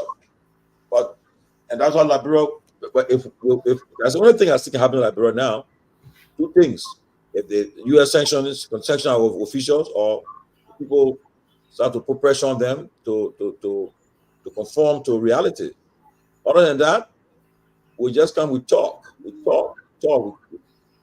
do our part. And people will start insulting you, attacking you tomorrow, and saying all kinds of stuff. And that's what's happening. My point here, Tomalin, why is it that Liberia have to be in this situation all the time? Why is it that America will be the one to say, you know what you guys doing to your people, we're going to step in? Why is it like that? Why does it have to be like that all the time? Can't I mean, is it that the government can be trusted also? I mean, why is it? You want to tell me we'll not have a responsible government where decisions can be made that will benefit the Liberian people, or they will just continue to do this? Then foreign government will come in and say, you know what, we got to do something. We're going to do this to you guys. We're going to do that. I mean, it's really sad though. To me, it's disgusting. Very disgusting. But look, until I would say this, until we can get the right leader, someone who will come to power, become president of that country, and say, look, first thing I'm going to start with, no government official, our car, we not buy car for no government official that more than cost $10,000. Start doing taking some real austerity measures, and be blunt with it, okay? And say, when I'm traveling, I will travel with not less than 10 person. Only keep each person I need to go with me will go to all my trips. If you go on a government trip, you come back, you may report how much you spend. I mean, taking some strong measures, but but again, our people, the voters, I will say again today, election tomorrow in Liberia, I can tell you, you will find out that it will be maybe Joe Bucker and we are going to find out again. Mm-hmm. You put comments there, you put money back, you put gonglo. They will say, they will say, people are not ready, man. Yeah. People are not ready, man. So we end up with the same binary choices that we had, or we'll be having. So we don't get it. From 2005, CDC and UP. 2011, CDC and UP. 2017, CDC and UP. 2017, the same thing. 23, the same thing. And that's what be happening. And I don't care if once we continue in such a pattern, will not change. Okay, lawmakers then. You put look. Everybody want you're in Monrovia. When you're driving the traffic, you're there. Wow. Some colorful lights will be passing by you. Who that? Oh, Representative Peabody going. Oh, yeah. Senator this going. They get the 3 cars going forward with the florid lights. Yeah. They travel on the job. They go for the topics of the job. Yeah. And if you get a president who will say, "Look, we're cutting out all that stuff. We're taking serious business there. We're taking money right now like JFK." Say, "Look, the national budget, we're going to put a lot of money into JFK. Every modern equipment in all the hospitals around the world that we can go to Ghana for, go to India for, South Africa for, we'll put it in JFK. Mm-hmm. And we're going to do that. If you can make government job less attractive and the lawmakers job less attractive, people will not want. I know prior to the war, who's care to be senator or representative? We all need to do something else. Nobody care about it. But after the war ended, when Ellen took power and they started to see that lawmakers then started to get what they could get for benefits, Ellen came to one town meeting. She said the people took it. They said they took the money and said they will pay themselves. And then what happened? Because he gave one lawmaker $30,000 for engagement. Doing that, and then all the concession agreement that took place. Okay, and they're getting a share from it. You think you pay for the poor gas, the scratch car, they get about 30, 20, 15 office staff, you pay them. Everybody want to be lawmaker. Only a few who will get there already are strong financially, they won't care. You see person like Musa can talk freely because Musa not ready, he definitely want to pay.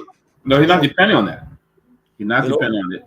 So Musa got businesses, so he ready, he care, so he there, so he would talk. But how many of them can do talking? Some of them will just talk. At the time they call some of them, they shut them off. That's what be happening. And it's sad.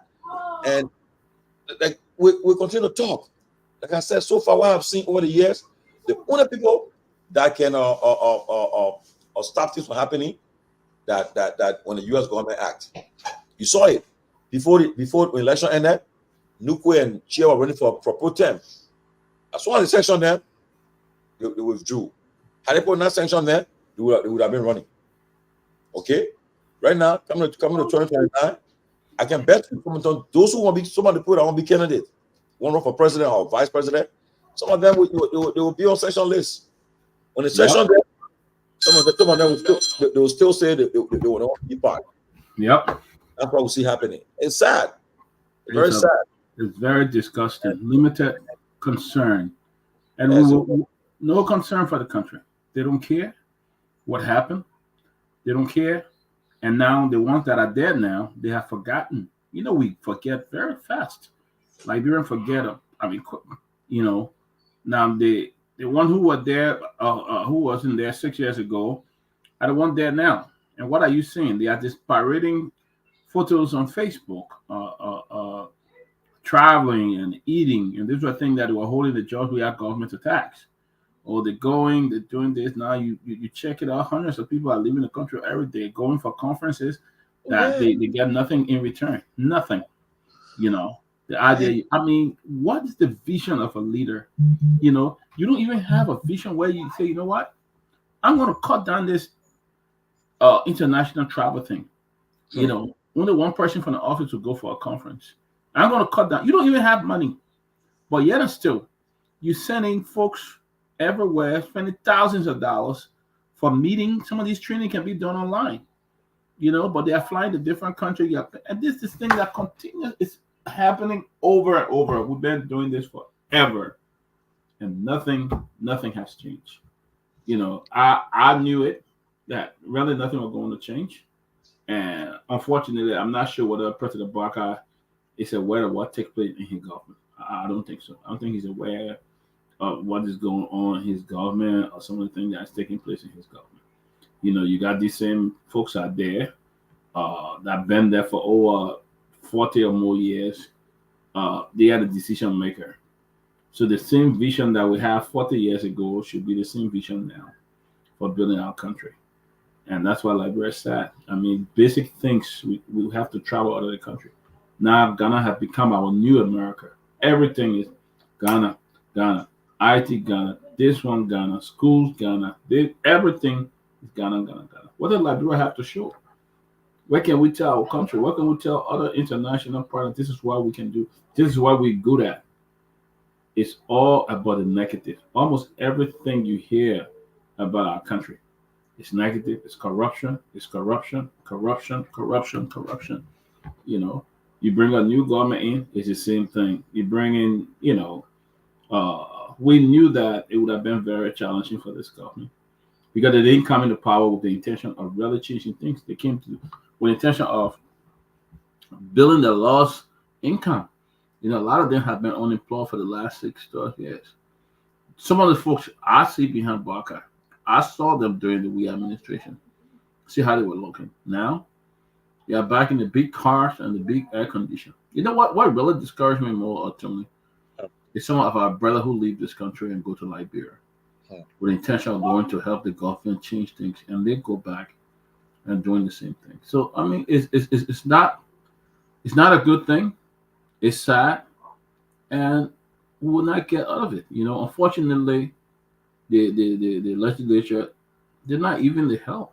They are there for their own personal reasons. They're doing nothing to help the country. They just sit there. They haven't gotten their pay yet. You think they're going to sit there and agree and say, we're going to stop this? No way. They're not going to do it. They're not going to sit there and stop those things because all they need is they're waiting for the mile to drop. So in the process, you go talk, then they hold the mile, you will not get the mile because that's what a lot of them depend on, you know, to get that money. And when the money comes, then it's a different story. You see? So it's all about them getting, so they're not going to be as effective as you want them to be because they have money pending. And they feel that if they talk against this yellow machine or block anything about it until it go through the proper channel, nothing going to happen because they're still waiting to get money. Everything they depend on government. They need the car, they need the money, they need this. So, and some people are just there. What's in this for me? The whole thing, what's in this? And I won't even doubt that they will be telling some of those officials talking in the ear. You know, when you come by, you better know how you're coming. You better know how you're doing. Just like that. So how can you develop a country like that? How can you even enforce a law with the mentality that most of our lawmakers have? The mentality that even some of the Liberian government officials have. So Liberia just settle for what they see, what they can get. You know, they don't care. You know, as Mansfield Dopo said, you have people parading yellow machine on the street as if Jesus Christ were coming that day. They all over the street running, yelling. But right in your backyard, you got no clean water to drink or even got food. You're sick, you don't even have a hospital. Spend $80 million on JFK and see what's going to happen. People should be telling JFK, you know, telling those investors that want to invest, look, put this amount in JFK, and let's see who's going to go. Who's going to go after you? Put $10, $20 million, $10 million in JFK. You know, what is saddening is that you have the nation only referral hospital and in a very deplorable condition. And people come there, government upon government, nobody cares. You know, I mean, I don't know. I really don't know what's going to come out of that country to me. Our country has just been dragged to the worst. The only thing you find in Liberia is big mouth. Liberians have a good big mouth. And sometimes the stranger come to your country and like, but what is this? You know, what is this? We got big mouth out there. We are the first independent nation in Africa. Or Liberia have 23 African Americans to serve as president. Or Liberia, the first country for OAU to be funded. Or Liberia is the first this. Go back and see nothing. Nothing. Leaders, almost 30 years. And nothing have changed in that country since the Civil War. Nothing. We are repeating the same old thing. Go to some of the schools, go to Cottington, go to LU, and see how deplorable the buildings are. I mean, very, very deplorable.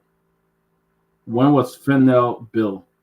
When the last time Fennell ever renovated? Some of the bathroom does not even function. You know, your Tottenham High School, one of the finest public school in Liberia. Go there, drive there, and see how Tottenham High look today. You know, it's deplorable. But yet and still, people are in the street yelling, cheering yellow machine when you don't even have a good school for your kids to go to. Children are in the street cheering when a parent don't even have a hospital, when they have diarrhea or malaria to go to. You cheer in the street. You go to a hospital that you have to find a relative to go out there and get blood for you. That example, you see, Joman Jala, instead of he attacking you, instead of he looking at the issue, you see. Joman Jala is a strong supporter of Joe Bugger. What do you expect Joman Jala to say? And that's the problem with this. I mean, we should be objective. Joman Jala, but I expect him to say, and as a smart man, so look, in as much as we want the machines, the country need the machines, but I think we should go through the right process. The procurement process should be done the right way. We shouldn't bypass it just because we want a machine. No, look, I will repeat, Juman Jala, I was in Liberia, I visited some counties, we really need these machines. You know, the Freeport area there. It was raining that day, I was there, it was raining. But man, cars can go in it. I mean, sure, you wonder, you say, oh my God. So we needed machines to help open the country, fix the road. When you want travel to go in the southeast, you want to be able to avoid getting stuck in the mud. Okay? If you tell me say the voting tomorrow and say get a machine, but I will say no, I'll vote against it. But I will say you're doing it the right way, process it the right way. And if anybody who did it, who were involved trying to make money out of this, that person should be held accountable. You know, you don't do it to put money in your pocket. You know, anybody who involved, and we'll find out the whole machines, and how much I want it on the ground. We'll find out all those involved. You know, and my good friend Martin Colley, he been firing. In fact, Martin Colley will be making his debut on the closing argument in the coming days. He will be coming on the show and to engage the Liberian people, and he's not happy at all with what's happening. And he's one of those who fought hard. He went above and beyond. He broke friendship with people that he had with people he had for many years. People who used to be in his corner. He and them fell apart because he said his goal was to ensure that Buckeye become president. And when time came, he felt disappointed that the real things they were saying, they started to take a different course. It was like, but then why did we take power when we're doing the same old thing we accuse other people from doing? You know, one question I want to ask: if there was a long-time friend that donated those yellow machines, How much did they pay in tax? It was free, right? That's why you see Yeke was asking Jenna, Yeke was saying, because the bill of learning, I mean, nothing's free. People think so. I mean, the person transport that on the ship free for us. The person pay all the taxes for it. The guy at the Freeport Monrovia, everything went there free. No, nothing was paid. So which one? Maybe Double Jara were paying for the taxes. You know, we want who are asking Double Jara to pay for. No, but if you read the president letter say that he said in letter he said they haven't paid a dime for it. Contradiction right there, though. It's a like somebody was saying today. How does one pursue the acquisition of capital, machinery, or assets without finalizing a deal or contract and having the asset in hand? Having the assets in hand entails that a deal was finalized for a medium of exchange. Now, what negotiation is done by the executive without consultation with the legislature, knowing fully well is the legislature who will authorize and fund such a project. The problem with President Boyka's letter speaks to the lack of transparency and administrative astuteness. And that's what's happening. See, the initiative originally from a conversation between me, that's what President Boyka said. It started from between me and my longtime friend who is committed to the arrest agenda. Come on. It's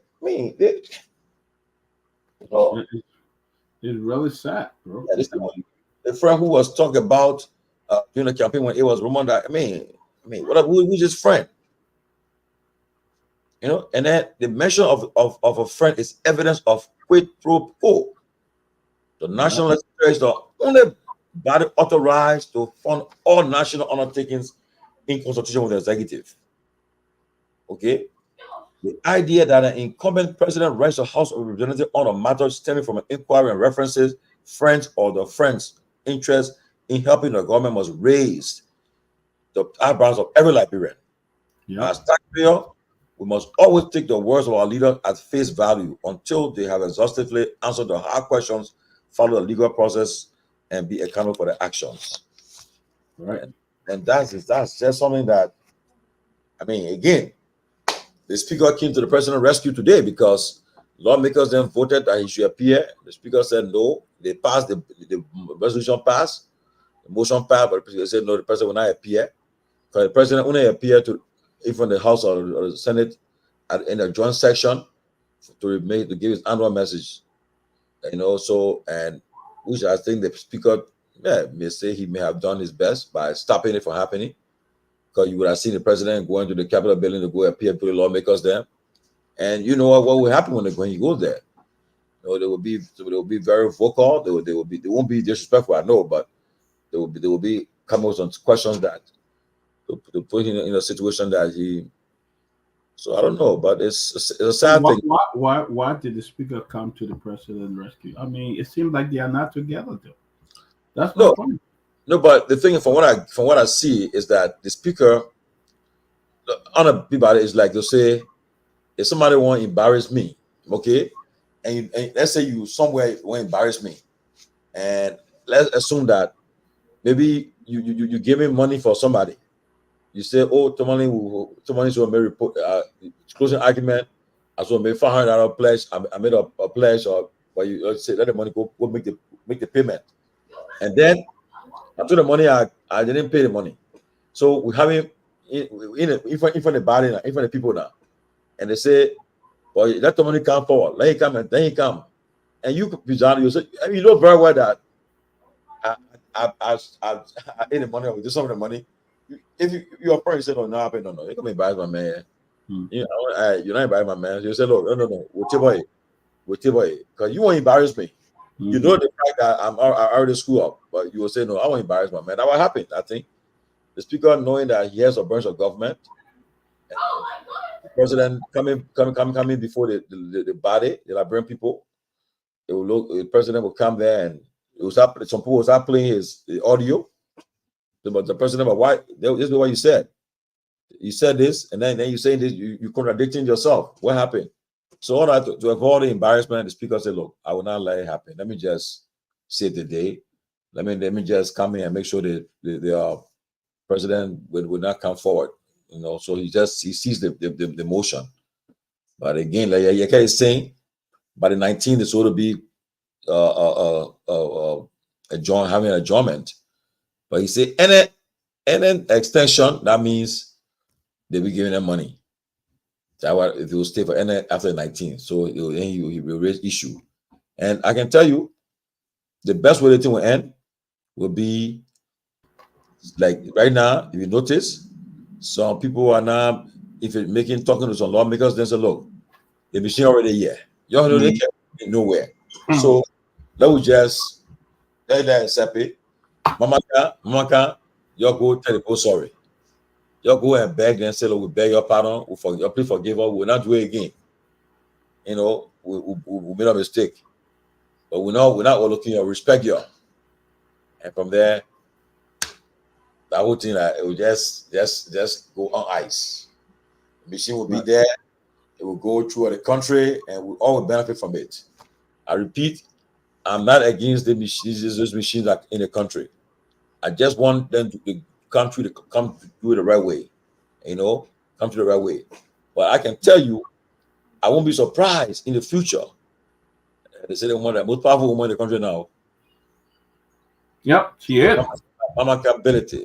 Yep, she's the most powerful woman because I mean, the woman can negotiate a deal in the millions for the country, and the people pay for it free. That's a powerful woman. You know, she negotiated a deal and they pay free. I mean, you're talking about millions of dollars that went into this.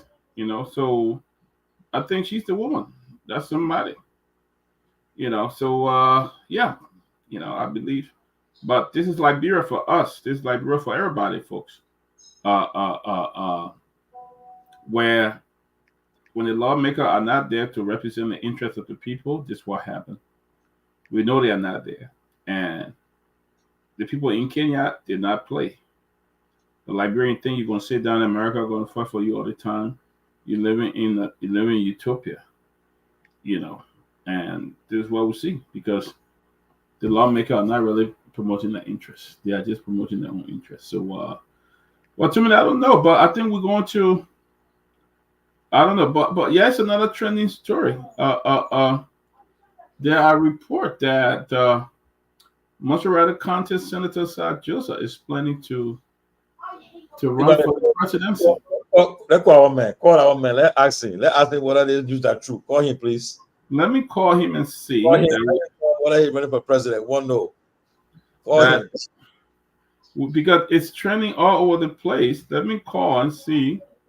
But there are reports that Maserati County Senator South Joseph is planning to run for president.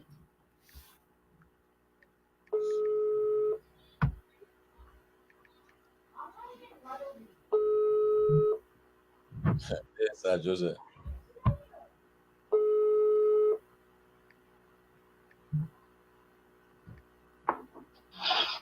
Senator Sir H. Joseph, you are on the closing argument.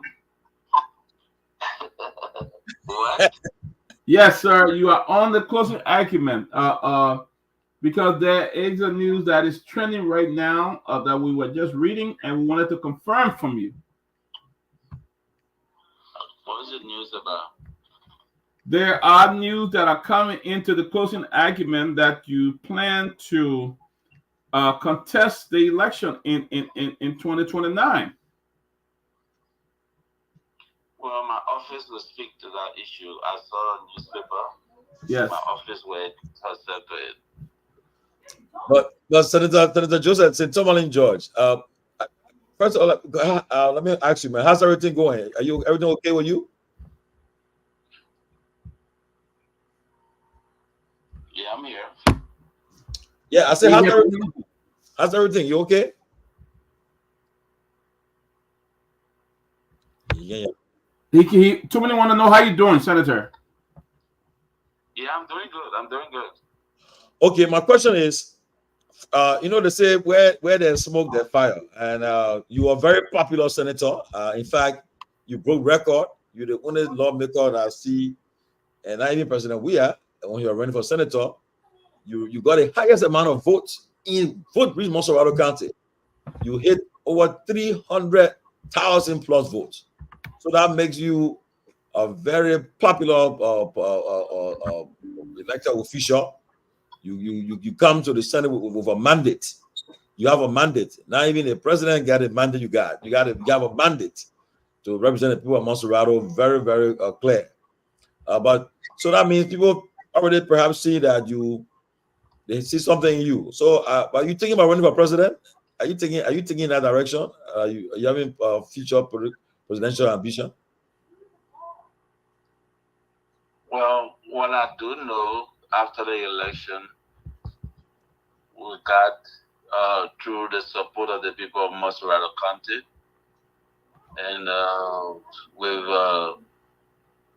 in consultation the leadership of the coalitions of democratic change, we got 375,295 votes.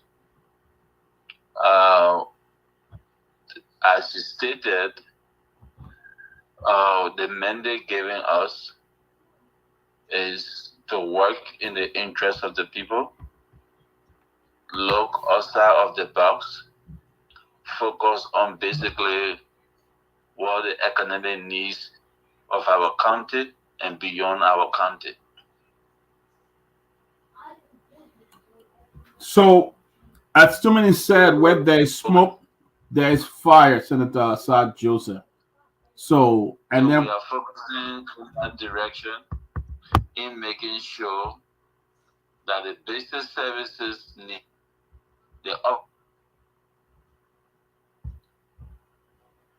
the senator is. This phone is. the opportunity to create jobs, the opportunity to provide skills, in making sure that our youth population are capable to have a job, to be part of the job market. That is our focus. The possibility of making sure that the needs for health care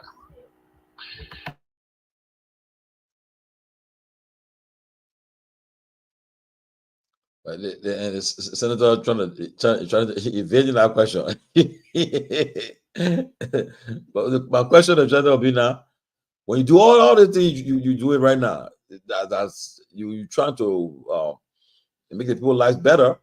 That means that people would think, say, well, the man doing all the good things, why we can't just make him to be the man, and maybe he all the great ideas and so forth. So will he if the people petition him, will he turn it down? The question I want to ask him, will he turn a future petition down, or what you will do? You will say, well, the question I want to ask him.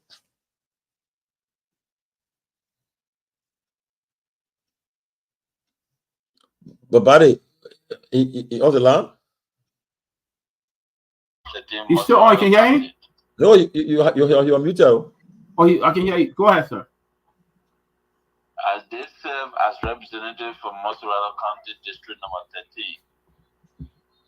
And with former President Weah won the election as President of the Republic of Liberia, 2017, the people of Monserrato County asked me, and they asked the party to have me serve as senator to replace President Weah as the senator of Monserrato County. That which I have done and serve, and that which I am doing. So the people of Liberia, I haven't received any call, neither have anybody asked me any such question. What I just told you, that my priority is to focus on the bread and butter issue of our country and our country, the possibility of making sure that our people are well, provide healthcare deliverables for them, create jobs opportunity, provide a technical and vocational education to the population. These are the focus that we are doing. Great.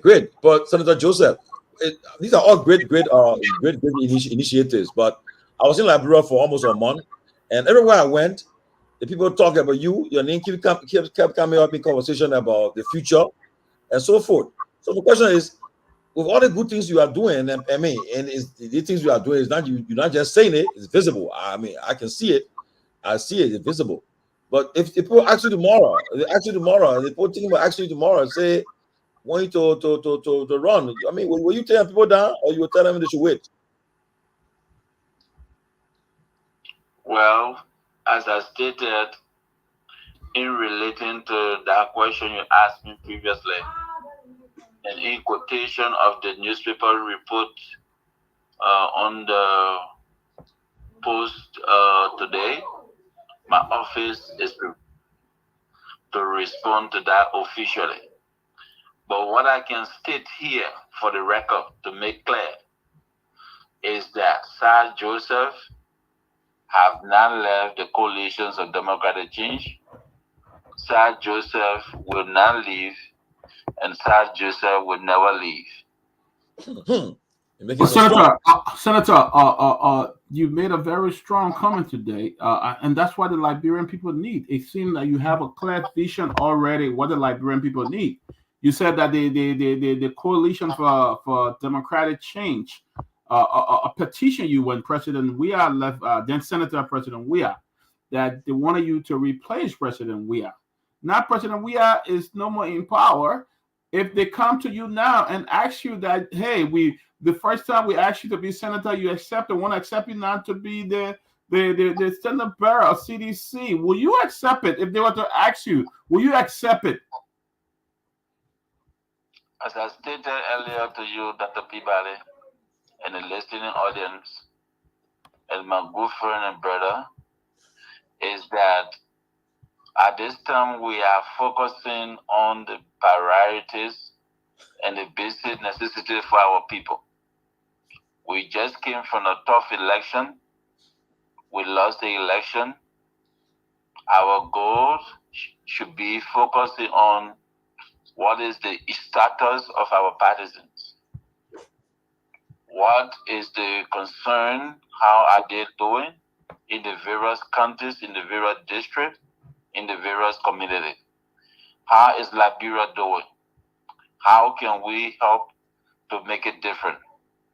How can we continue our developmental agenda? What is the healthcare situation?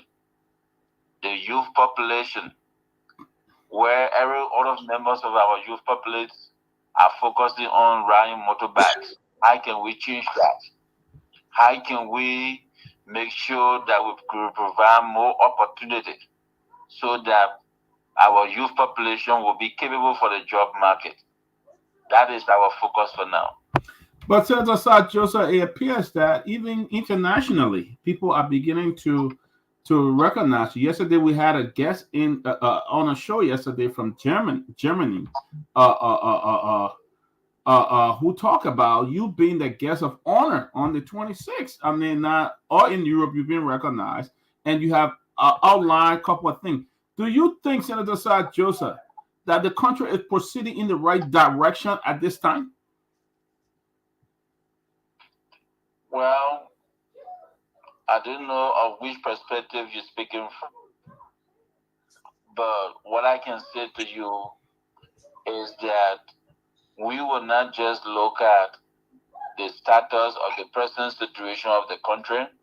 What we will look at, how can we help to make it better, even if it is not better.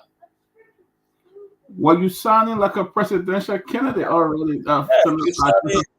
You sounding like somebody who's already who's looking at somebody who will be on the ballot 2029. I mean, take it or leave it. The answers you're giving is just like a presidential candidate. But no, that's exactly what Liberian people need. Too many women. He talk about transportation. You talk about education. You talk about basic needs, and those are things that you have done in other areas. As senator, you have done this. So most people are asking, do you plan to elevate it to another level? You already doing these things, and you know exactly what Liberian people need. You spoke about friends in Germany who have given me invitation, not just Germany. I have an invitation for Norway. I have Ah. an invitation from Sweden, You see? as well Germany and Holland. Aha. You see? I do also have an invitation for Australia. So what we are discussing is, I would now want to make a trip to go and marry Meg. Okay. How does the people of Liberia benefit from every trip that I will make as Senator of Maserado County? Those conversations are ongoing. As we speak, friends in Holland have already generated supplies of materials to help to open the vocation. Wow. These are the kind of conversations, the kind of trip I want to make. So, yes, I'm preparing myself for the tour to Europe and sitting with the Liberian community, sitting with other friends and partners to discuss the basic needs of our people. That is what we're doing.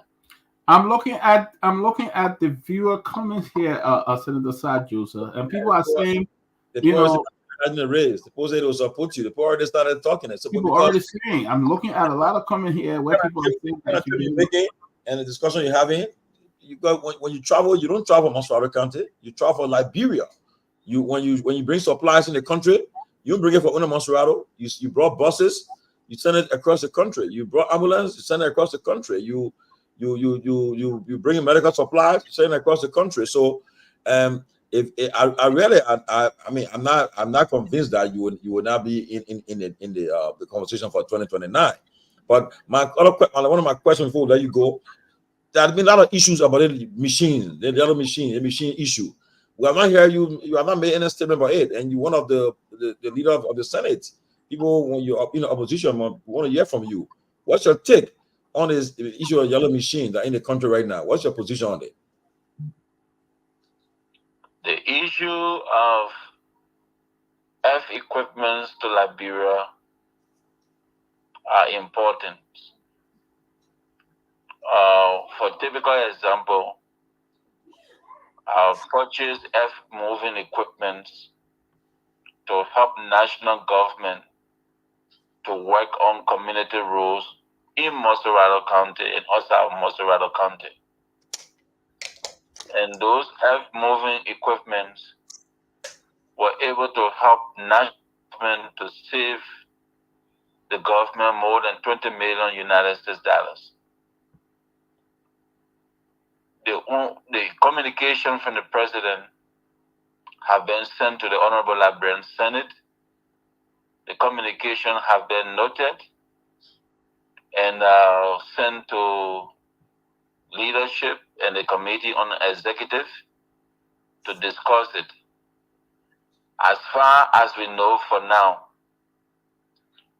there is no commitment. We haven't seen any commitment that we have any ratification or we have committed the government of Liberia. As much as we need those equipment, I wish and I pray that equipments and or buses or whatever be or donation. If not a donation, if it is something else, then it should be what? So at this time, we will wait for the leadership to officially give us detailed information. We are asking all necessary questions. As much as we want equipment to solve our road challenges, we are also concerned on what loan to take for the people. Let me tell you something, Tomalin. Yeah. And Dr. Peabody and our listening audience. This country have gone almost 2.5 billion in debt. Wow. I am again taking debt and no difference we are seeing. If we want to go into any additional debt arrangement, what difference or what changes will it bring to our country? I would love to go into a debt arrangement if the government of Liberia herself will invest in the port of Bikena. I would love to the government of Liberia to go into debt if the government herself can start producing onions in Bomi County to create more jobs for the citizens. That's the kind of debt I want to see. I would want the government of Liberia to go into debt where all of our roads will be paved, like what we see in Sierra Leone. That's the kind of debt that we want to go through. I don't want to see a debt where at the end of the day, our people remain the same, no difference. Our towns and villages will still have in mud houses. That is not good for our country. We have to change that, and we have to make the difference for our people. Lastly, Senator, let me ask you: the Liberians now who are feeling that the rescue train is really not moving as fast as it can. As a senator of Montserrat County, as somebody who won one of the highest votes in Montserrat County, what can you tell the Liberian people now that will bring some kind of calm to them or some encouragement? What can you tell them for those who are looking for hope? What can you tell them? I will honestly say it's too early to decide. This is about 6-month period. When you give someone job, they're going to learn on the job. There are procedures. This is why we notice even at the Honorable Liberian Senate, we give opportunity to those that came for confirmation to have them go and serve, as well as we put in checkpoints to decisions and activities. There have been some mistakes made, but I want you to understand it's about Liberia. It is not about opposition or imposition. It's about how do we move our country forward. I will not do anything or don't want to say or do anything that will harm our country. Where there are issues, I believe we can make those corrections. Don't forget, the Unity Party government won the election. This is the 6th month of the 6th year. It is too early to finally conclude that they're doing well or they're not doing well. But what I can speak of is how can we all help to make the difference so that our people will not be the same as yesterday or what in the past. Wow. So talking like a real presidential male. Yes, But lastly, my last question, then I'll let you go. I saw a picture. You were pleading for a Liberian diplomat, I think, in one of the country for support for that diplomat. And the last question is, I was in Liberia doing the CDC militancy program. You are conspicuously absent. People are wondering why you are not at the program. Can you care to just comment on the last two questions, and we can tell you goodbye? I was not at the program because there was some national emergency in our communities in Montserrat County. At that period, there was a major flood issue in our community. Some of those areas, they were indoors, they couldn't have access to food. We needed to go there to help to carry food for them. Some of those areas, there was life threatening. We needed to go there to make them feel comfortable. But basically, I was not there. But indeed, I make buses available for those that could easily go at the program and they were present. That's the reason of my absence. Okay. How about the diplomat? Which of the diplomat? You are making a appeal for help for some diplomat. You said the person was I saw something like that. You know, another senator, I think, you're asking for support for that for a particular mission. Which one is it? I know. Well, I will check the record. I can't remember what that exactly, but if I do remember, I will respond to that. Okay, that's the Honorable Sir Hadi Joseph, the senior senator for Montserrat County, and the man who is on record for receiving the highest vote in the history of Liberian electoral politics for lawmakers. I don't know about have broken that record. He's broke the record now. He's holding that record. The man received over 375,000 votes from Montserrat.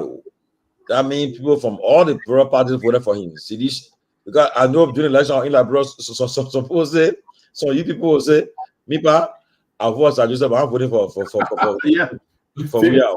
CDC." So I know because even some of my family members then who are supporting UP, they told me, "Say, my man, we're voting for Sir Joseph, but we're not voting for your CDC." I said, okay. So the member record, but that's good though. That means he's a people's person. I've traveled with him in a district. I rode around with him in a district. He's very popular. There's nobody in the district. You travel in a district where they let you everybody know any, and he'll get from the car. He tell the people say, "Oh, you're cooking. I want you some food too." You can't. He'll tell the people say, I'm not on a contribution for that food. Come on, I'll come from my own too." And he will pass there. Even he'll take one spoon, and just to make the people feel that he's part of that. And he do the free clinics. You got people that in the district, in the various district, that give the free the blood pressure, they do checking free. He pay the people to do it, the volunteers, he feed them. I see long lines, people do it, and that's all the things he's been engaging. On the weekend, you hardly see this guy. He in a district working on district. You call Sir Joseph, and say you hang with him. You're not a person now. You go like bro and say that go hang somewhere, that go chill. No, you're not him. You're gonna go all over that place, Senator. Thank you so much. Thank you so much. We appreciate it. Let me take this opportunity. In conclusion, October, the first week of October, we'll have one of the biggest medical team in the country from the United States of 35 medical doctors and nurses coming for 1 month period. Wow. Where they're going to provide free services in the country. We have captured Bumi, Ambassador County, Bumi County, Cape Mount, and Magidi. These are the areas our team will be visiting. And when you are talking about numbers after the election, for your information, Tomalin, we are not bragging about what the results of the election were. But let me just state this. All of the presidential candidates, you remove President Boakai, former President Weah, all of the presidential candidates in Liberia, all of the vote they received in the 15 counties, they got lesser vote than me just in Montserrat County. Wow. It tells you the mandate that we have, it comes with big of responsibility. And we have to be mature with that responsibility and work in the interest of our people. Having said that, thank you for giving me a call, a surprising call, and I appreciate it. Thank you. All right, Joseph, the nation only Ebola hero. Sir Halle Joseph. Take care, like it. The senator has said it, ladies and gentlemen. I don't know what you're thinking. The man said stay with CDC, not leaving CDC. The man said he have not made any intention of running. He offered a response to that report. And for now, he focused on the bread and butter issues for the Liberian people. So, but you listen to his closing statement. He talked about the other presidents. That should give you a hint. Of course. That's it. He said, other people, boy, God, we out of there. None of them rock out. Nobody keep going up to him. But guys, Tiffany, I don't know. I think we got to. Yeah, we'll call it. But Peabody, that thing about the lobby study, you want to just like end on it quickly? So we Yeah, I was time back. hoping that Professor Kennedy would have come so we can really share that. But the company that the Liberian government is going through on this lobby, I have the name here, and it doesn't seem to be it's called I can get that name, but Professor Kennedy has more information on that, and I'm hoping he will be able to share it, even though we have the document available, but I can give you the name of the lobby company that the Liberian government is working with. Some group. Let me just put that up. Uh, uh, Guys, this is a new. We just talked about the difficulties in Liberia. The government don't have money. They have tried a lot of lobbyists. There's nothing wrong with going through lobbyists, but from what we see here is, it doesn't seem like I don't know. I don't want to condemn anybody group on the show, but it doesn't appear that. I mean, we were looking at the location last night, and something was just not right about it. About this company. The guy is called Bruce Fryer. It's the name of the group, Bruce Fryer, and he has the Helping Socially Responsible Leader build community through communication. This is the Bruce Fryer guy, and I have the whole. I think I have yeah. This is what I have here. I don't know whether these guys could put it up, but it is a group. It is registered. It's already registered. I think it's a 19. Let me see what I can open this thing here. Open it completely. But it has to do with this group. They said they and by NSD FARA registration unit. Exhibit A to registration statement pursuant to the Foreign Agent Registration Act of 1938.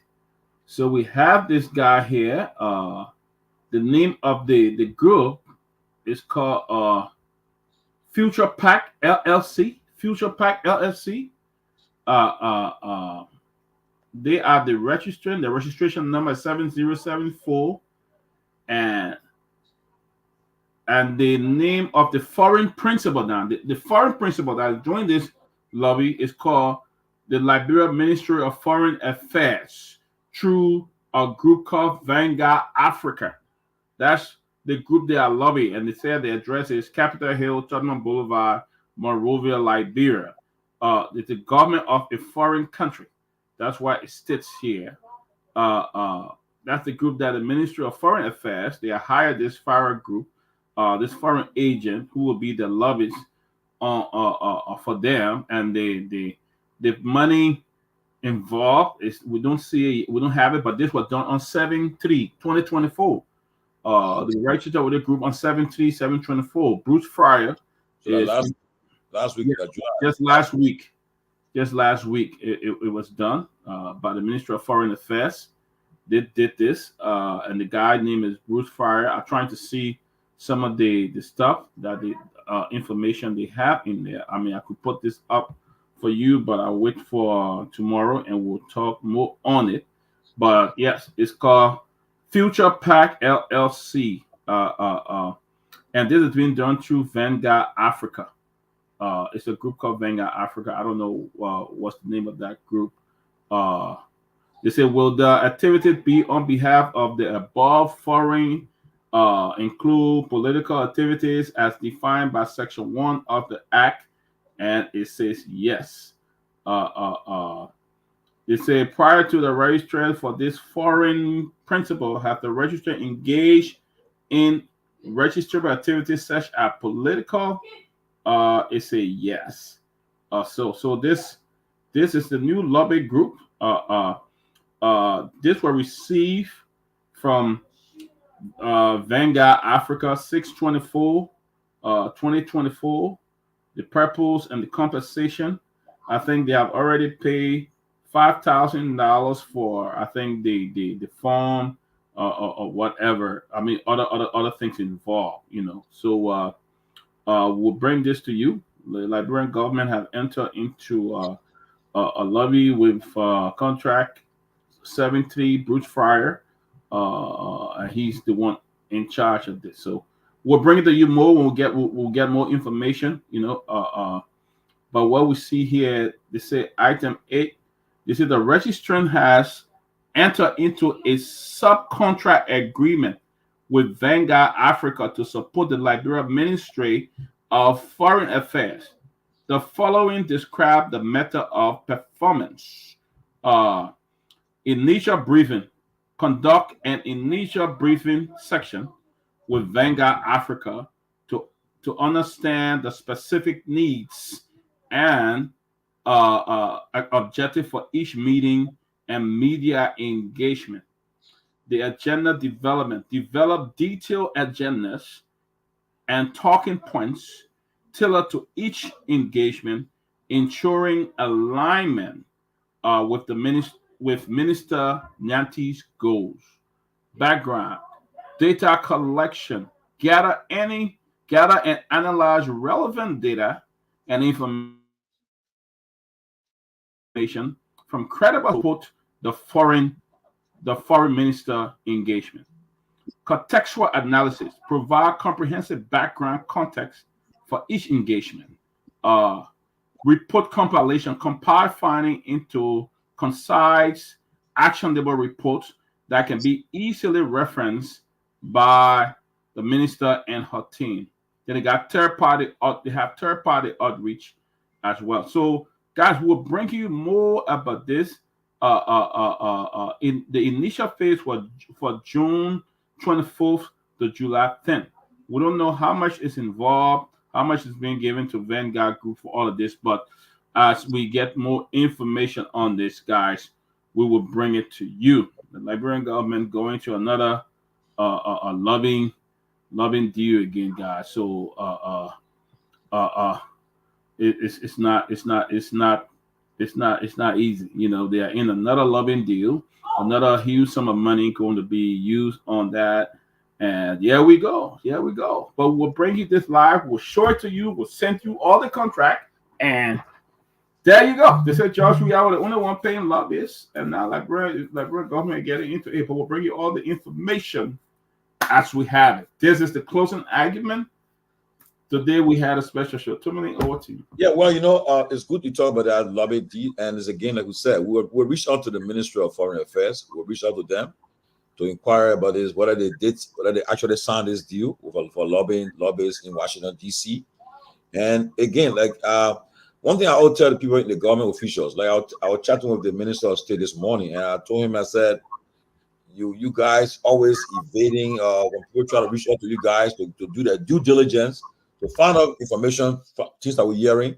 You guys always try to not respond. And then when the guys go on the platform and they say something, making an assumption, because then people react. I think as a public servant, no matter which platform, what I would say is that if a platform wants to be disrespectful, that's a different case. But I know we'll never respect anybody on this platform. We're not encourage anybody to be insulted or denigrated. Okay, we'll not do that. We'll be very respectful to people, But then he said that, the Minister of Information and the Press Secretary to the President are the people that we should be really going to, which is true. But at least there are some times that you, as the Chief of Staff to the President, the Minister of State, make an appearance. Make an appearance at least to break the silence on some issues. And besides that, all government officials, if you will only say, I will go on a platform that I'm comfortable with, then you are making a mistake, because when people make assumption about you and you think you will call me or copy Peabody because to come and clarify, no, I will not do that. If you cannot make yourself available, I will not be the one to come and work for you as a mouthpiece. If you have an issue, if people reach out to you, you answer the person. If the person say, who heard this thing about you, answer them. Answer them and address them. But to just ignore them and refuse to talk to them is not right. And it's so good now that I see people from all sides now are saying, well, okay, we're going to come to the closing argument. We're going to come there now. will be coming there. That's good. Let me recognize Michael McGill, watching from Riverside County. Welcome, Michael McGill. Welcome from Riverside County. That's good. I'll be watching live from Riverside. Also, that's one of the things we encouraging people to do. Come forward and make your case and clarify issues that are affecting you. But before we end the show, let me say this. This weekend, the Association of Firestone Residents in the Americas, AFIRA, this week is our annual convention in Brooklyn Park, Minnesota, from July 12th to the 14th. All Firestone residents in the U.S. will be there. Will be coming from all over the country. We'll be arriving in Minnesota tomorrow. On Friday, July 12th, from 7 p.m. to 12 a.m. is a meet and greet. It will be at 5601 88th Crescent, North Brooklyn Park. On Saturday, July 13th, from 9 a.m. to 2 p.m., the General Assembly at the Church of St. Gerard Magella, 9600 Regent Avenue, North Brooklyn Park. We'll be having a business meeting there on Saturday morning. On Saturday evening, from 7:30 p.m. to 1 a.m., the dinner and ball at Miller's Royal Bistro, 204 Central Ave, Osceola, Minnesota. On Sunday, July 14th, 3 p.m. to 10 p.m., will be the Fairwear Barbecue Cookout at 8240 Yates Avenue, North Brooklyn Park. Yeah, we'll be in Minnesota starting from tomorrow. If you guys don't see me tomorrow, I'll be maybe getting ready to go to Minnesota tomorrow for the Firestone Convention. And what we have done in Firestone already, we built a modern library that costs over $100,000. We built a library in Cotton Tree, and people from Monrovia, from BWI, from other adjacent universities and schools, they come to that library to do research. I was there the other day. We have a 24/7 staff, security. We have workers there working. The library is open. We have computers. We're about to send a batch of reading materials from America. Will be arriving in the country from that. We have in our satellite dish. We have it's full. The library just like a library in America. We don't worry about energy current. Energy current not going. We got light at 24/7. We have in the satellite. We also have a water tower there. We are doing well. We're doing very well there, and we all from the members, contribution of the members, pay our dues to raise funds at this convention. So all our Minnesota friends and in Wisconsin and nearby will be in Minnesota this weekend. We'll fire some family members to have our convention. So we look forward to being in Minnesota beginning tomorrow up to Sunday. I want to say again, join the Association of Firestone Residents in the Americas, AFIRA. Let's make Firestone where our neighbor's stream was buried. I was born and raised in Firestone. I was born in Dusa, and my neighbor's stream is buried there. That's why every time I go Habel, I make sure I visit my hometown there. That's where I'm from. I was born. Tell me, I was born in Firestone too. My father, my grandfather, my father came from Riverside. That's where they were born. My mother's father was born in Grand Bassa, but my mother was born in Firestone. I was born in Firestone, so I consider my giving my home. I'm supposed to Tomalin, you Bassa, yeah, but I went to high school in Grand Bassa. But I seen that too. My whole life came from Firestone, so that's where I'm considered home. So y'all try to get connected with your home, back home, your home. Peabody goes to Orange Grove. He goes all the time. The man popular. I tell you the truth, not joke. This man say he's running for that district, he will win with landslide. Yeah. Because he not big school, he not big. Everything he has done in that Orange. But so if they give me rough time, no other way, I'll go right there, Orange Grove. And I run a campaign. But I love the God Spirit. I ain't got a patient, but I ain't got a patient for them to come to my office every day and be asking people. I ain't got that patient. No, I can't do it. But you know what, guys? Yes, let me. Yeah. Oh God, I won't call the guy name. The guys, people are in abroad. The guy, people are hanging with people. So people put the man on. So the guy kept on. I said, look, that American man said, my man, Gary, I said, look, my man, you told your boss about this? He said, no. Guys, I've been listening. I've been looking, my brother. I'll see you in Minnesota. Oh, I've been looking. That one about regular guy, man. I've been looking on 502. He's in he living in Indiana. In Indiana, yeah. He has his own service, he have his own company. He his wife. He will be in Minnesota tomorrow too. That's my brother there. You're gonna have a great program. But let me also make this announcement. I'll put a flyer up tomorrow as well. The European Liberian Association will be having their July 26th in Germany, and the guest of honor will be Monserrate County Senior Senator Honorable Sir H. Joseph, and then the guest speaker will be Babulu County Senator Amara Coney, and then they will have the Liberia permanent resident ambassador to the IMO, Honorable Robert Monsieur Pade, will be there as well. It will be held in Wolfsburg, Virginia. The closing argument will also be in attendance as well. So, guys, looking forward to see you in Wolfsburg, Germany, July 26th to the 28th. Guys, great show tonight.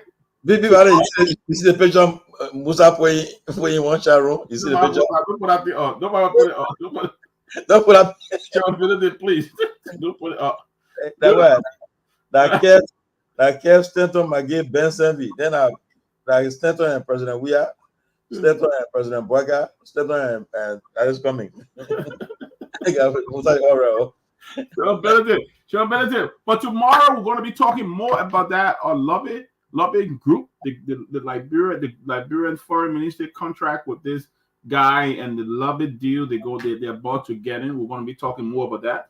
And Lofa Julius is going to be here tomorrow. Lofa Julius is going to moderate tomorrow. Wow.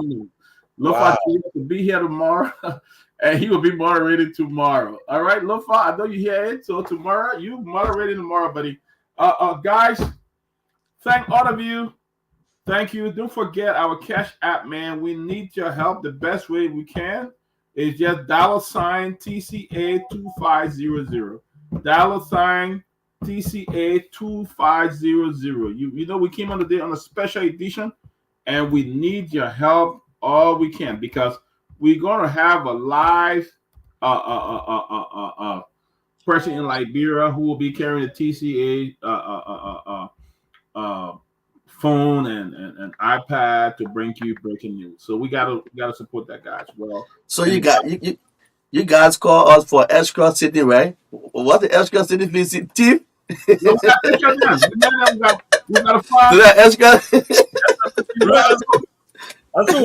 Yeah, Chief. I'm gonna put a cash app up. You see, I keep that cash app up all day. Yeah. But you guys don't worry about you guys. You guys do extra work. July 26 is coming. July 26 is coming. I know, right? We gotta take care of you guys. Some other way to buy your gas or something. July 26 is coming. We gotta take care of the guy. But guys, it was nice having you tomorrow right here at 8 p.m. Right? 8 p.m. Right? Yeah. Yes. I'll see y'all. Yeah. Tomorrow. So this is the Cash App, guys. This is the cell. Please copy it. Send us some help. We got to take care of the guys and Steve. We got to buy the gas. They go the extra mile for us just to have the show today. You know, thank you to O'Neill Roberts for making this possible. But be with us tomorrow right here at this same time. Lofa Julius is going to moderate tomorrow, and the other team going to be here tomorrow, guys. So we're looking forward to a great program. So this is the Cash App. Hit up, you know, 10, 20 bucks, 10 to 50, 100, 200. The closing argument got to stay on, guys. We're not going to let it go down. We're bringing the new. We'll be here until the next election. Probably I will retire then. The next election, probably that's when I retire. But the closing argument here to stay, guys. Thank you for joining us. Thank you, and have a great night, guys. Have a great night. Thank you. Good night. Bye-bye.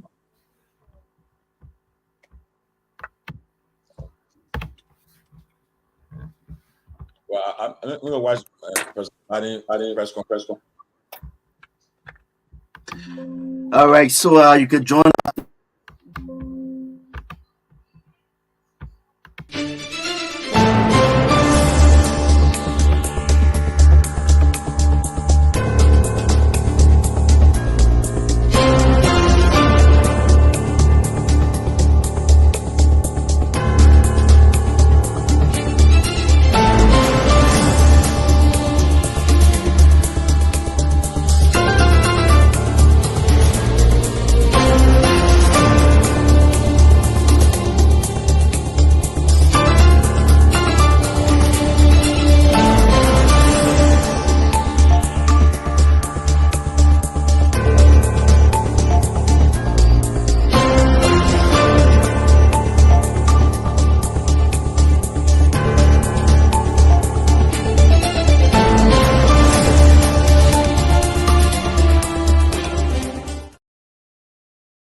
Your family members abroad need to send you money? Worry no more. Henceforth, receive your international money transfers from Europe, USA, and South Africa made via Western Union, MoneyGram, and many more directly into your Orange Money account.